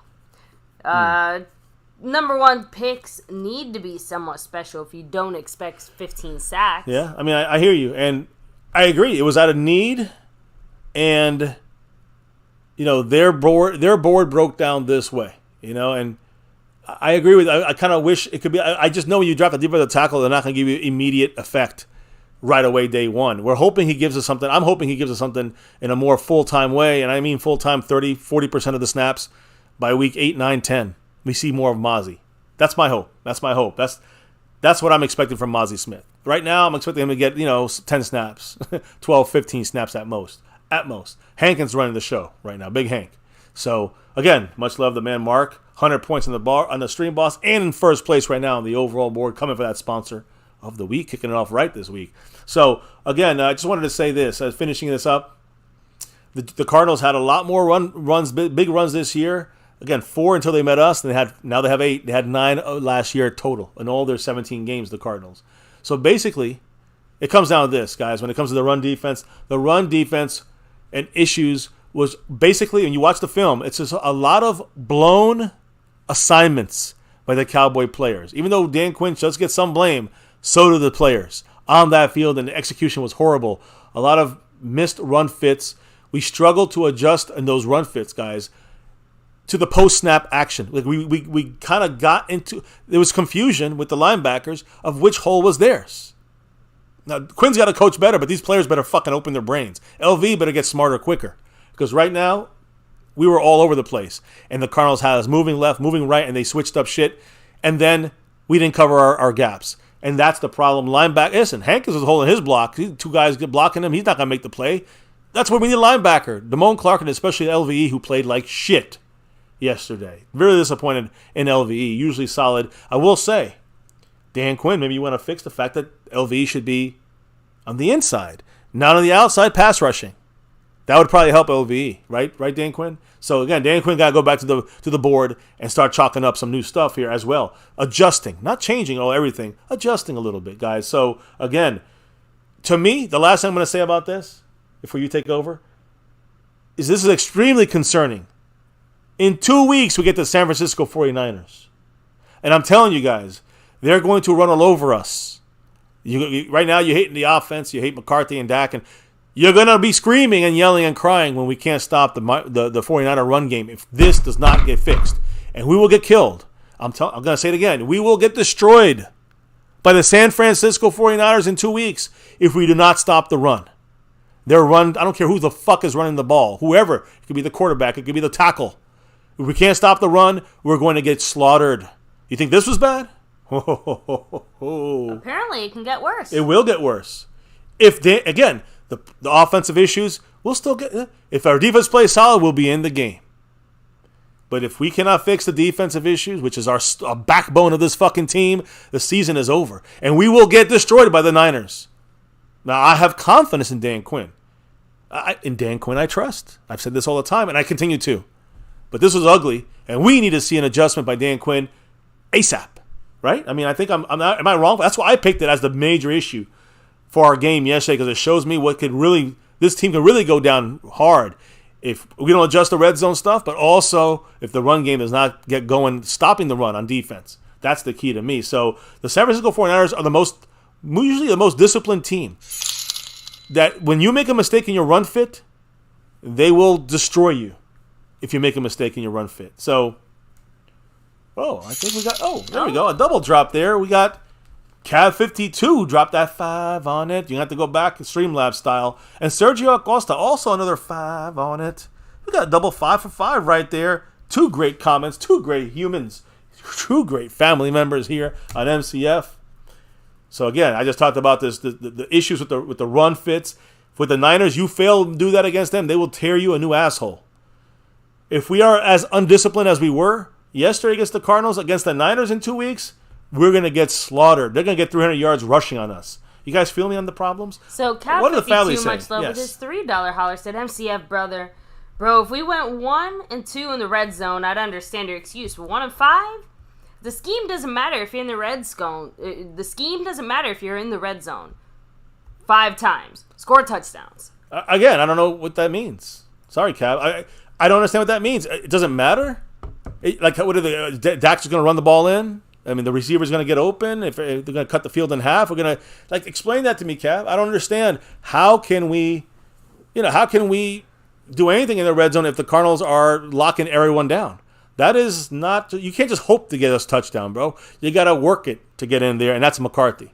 It is on McCarthy, and it's not just been 1-5 times. It's last year we were number 1, so the players can do it, my guy. Cab, you hear me? The players can do it. They've done it the last 2 years under Kellen Moore in the red zone. So it's up to McCarthy to find out why we can't do it now. That's all. So I'm sorry, man, because this has been going on week 1 against the Giants, week 2 against the Jets, and week 3 against the Cardinals. We're having issues in the red zone. Last year we were number 1. Again, it's not the players. On this one, it's mainly the coaches. It's mainly Mike McCarthy. On defense, definitely the players fucked up as well. Dan Quinn is going to make some adjustments. But yeah, in the end, I feel good about the defense fixing themselves. It'll be a bigger blow if they don't. But the offense, that's a bigger question mark going forward in a real way. Can McCarthy fix that red zone offense? The way he's calling it now, McCarthy, it ain't working. So we'll see what happens. Now, I'm all caught up on my side of things, baby. I know Sergio Acosta also spoke on things. Yes, he also dropped a $5 holler saying, I would like to see that too, though. Fresh players at all times, even our backups can make plays. Why not play them? And what's up with all these tight end drops? Again, our tight ends are made for blocking, not receiving. I think that's the best way to put it. Every single one of these guys can block their mom into next week if they had to. I love it, but, man, you definitely feel that loss every time they drop a pass because we are really counting on them to step it up. We're heavily involving them in our offense. And outside of Ferguson, no one's really kind of stepping up to the plate. And even Ferguson still has at least a drop a game. So yeah, it's definitely not good really there. Unfortunate. Hendershot had a drop as well last game. Not this game, but last game. So yeah, they got to get that shit better. I agree, Mr. Acosta there. They got to do better all across the board. No diggity, no doubt. I'm fixing the board, by the way, baby. I want to make sure we got everyone up to date and sitting pretty here, rightfully in their spots. So let me just hit up the chat, baby, real quick, if you can, a comment or two as I finish making sure this is correct. Cleveland Brown said, MCW, we did have a tight end that did both. I forget his name, though. Yeah, me too. Talking about Dalton Schultz? Yes, he is. Schultz is like 5 yards in Houston. Let's see. Justin D, take it easy. Have a good night. Yes, guys, it is obviously very, very, very late here on the MCF side of things, really everywhere. But I appreciate everybody here chilling, hanging with us, talking Cowboys. Take a second to hit like, subscribe, hit that notification bell, follow us anywhere and everywhere at MyCowboysFamily, and hop in the Discord. Link for that's in the description box down below. Yeah, hey, Justin, we got to the end here. This is the end. We're at the finale here. But again, I'm done with the Dan Quinn side of things. I guess I'll close down the poll. And I want to actually, I'll leave Dan Quinn up because I know Dan Quinn still spoke. Didn't you have a couple quotes from him? I do. Yeah, Dan Quinn kind of finishing it up for us. How is he going to fix this shit going forward? What's the issues with this team in this last game through his perspective? Let's finish up strong with Dan Quinn. As far as trying to bounce back from this L, he said, when you go through a difficult performance, you do grow from it. You've got to have some adversity and come out the other end to show what you're capable of. These guys are a warrior crew, and they will respond like crazy. No? Well, again, that's what we need to see in action now, right? Dan Quinn also added in there, I saw a lot yesterday that upset me. Didn't play to our standards. I do know about this. I do know this about our guys. this is a Warrior crew. I know we'll grow from it. We didn't play with that relentless energy. We didn't play how we were capable of. It was not up to the standard that we set for ourselves. Yeah, I mean, kind of, saying that a lot. It sounded like the same thing. The part of the beginning part was the second. Okay, just making sure. That's why I don't know if I was hearing it twice. Go ahead. So, one of the biggest things that bothered Quinn is the kind of validity to some of that talk that, like, oh, we didn't look like, you guys didn't look like your defense. Quinn said it. Damn right they're right. We didn't look like ourselves, and he was really disappointed by that. Added in there, though, one of the few positives, though, was Tank, Hooker, and Bland. They all stood out as positives from that game. But he also believes that a number of defenders would say that it wasn't their best individual performance. Yeah, as we know, Bland did not have a good first quarter. It was pretty bad there. Micah had a good game as a normal player, as an impactful Micah Parsons player. He had a bad game for Micah Parsons standards. And DeMarcus Lawrence still up there with the pass rush and doing this thing. But, only 1 or 2 guys, 3 guys, you need more out there. You need the whole defense running as one. That's why we were elite. You want to be average? We can do this, but we're going to lose games if we do like this, guys. So we can't allow no 28 points against our defense. And that none of this was off offense. This is all defensive points, all Dan Quinn, and he knows it. So definitely didn't look like us. Any other comments that he had? That was it from him, Dan Quinn. Well, I'm sure we'll have some other stuff trickle through from Quinn and Schottenheimer and Bones tomorrow and Wednesday. So I'm sure we'll catch up anything that's needed to be discussed. Now, this is a late one tonight, guys, as you guys already know. As we always usually have, the Monday nights are usually a little later. So 2.5 hours, hardcore Cowboy talk, and we cleared the table here for the Cardinal game out of the way. Now we got the Patriots, guys, up next.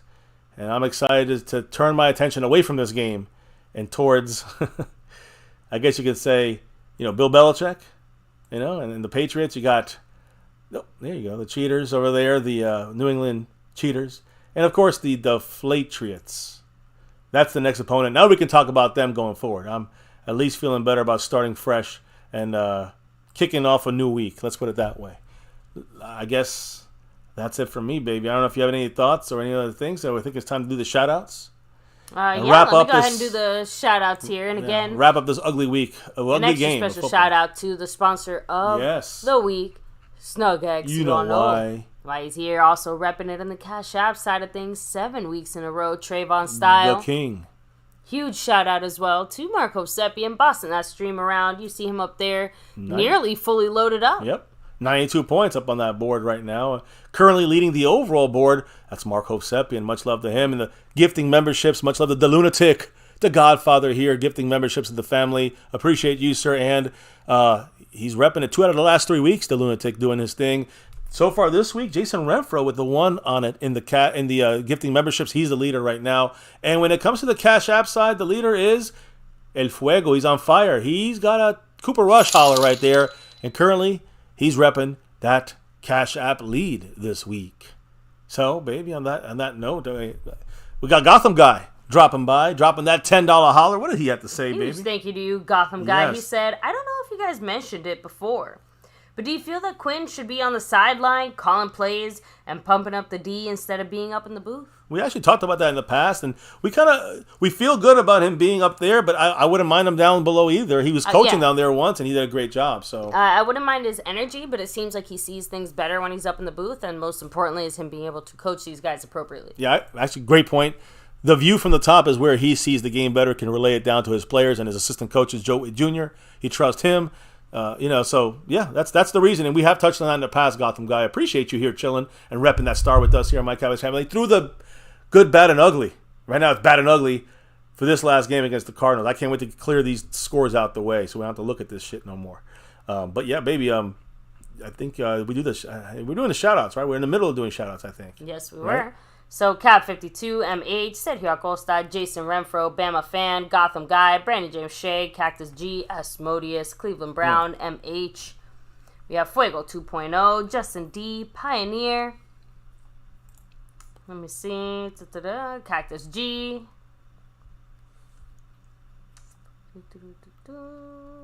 Just trying to make sure I don't miss anybody here.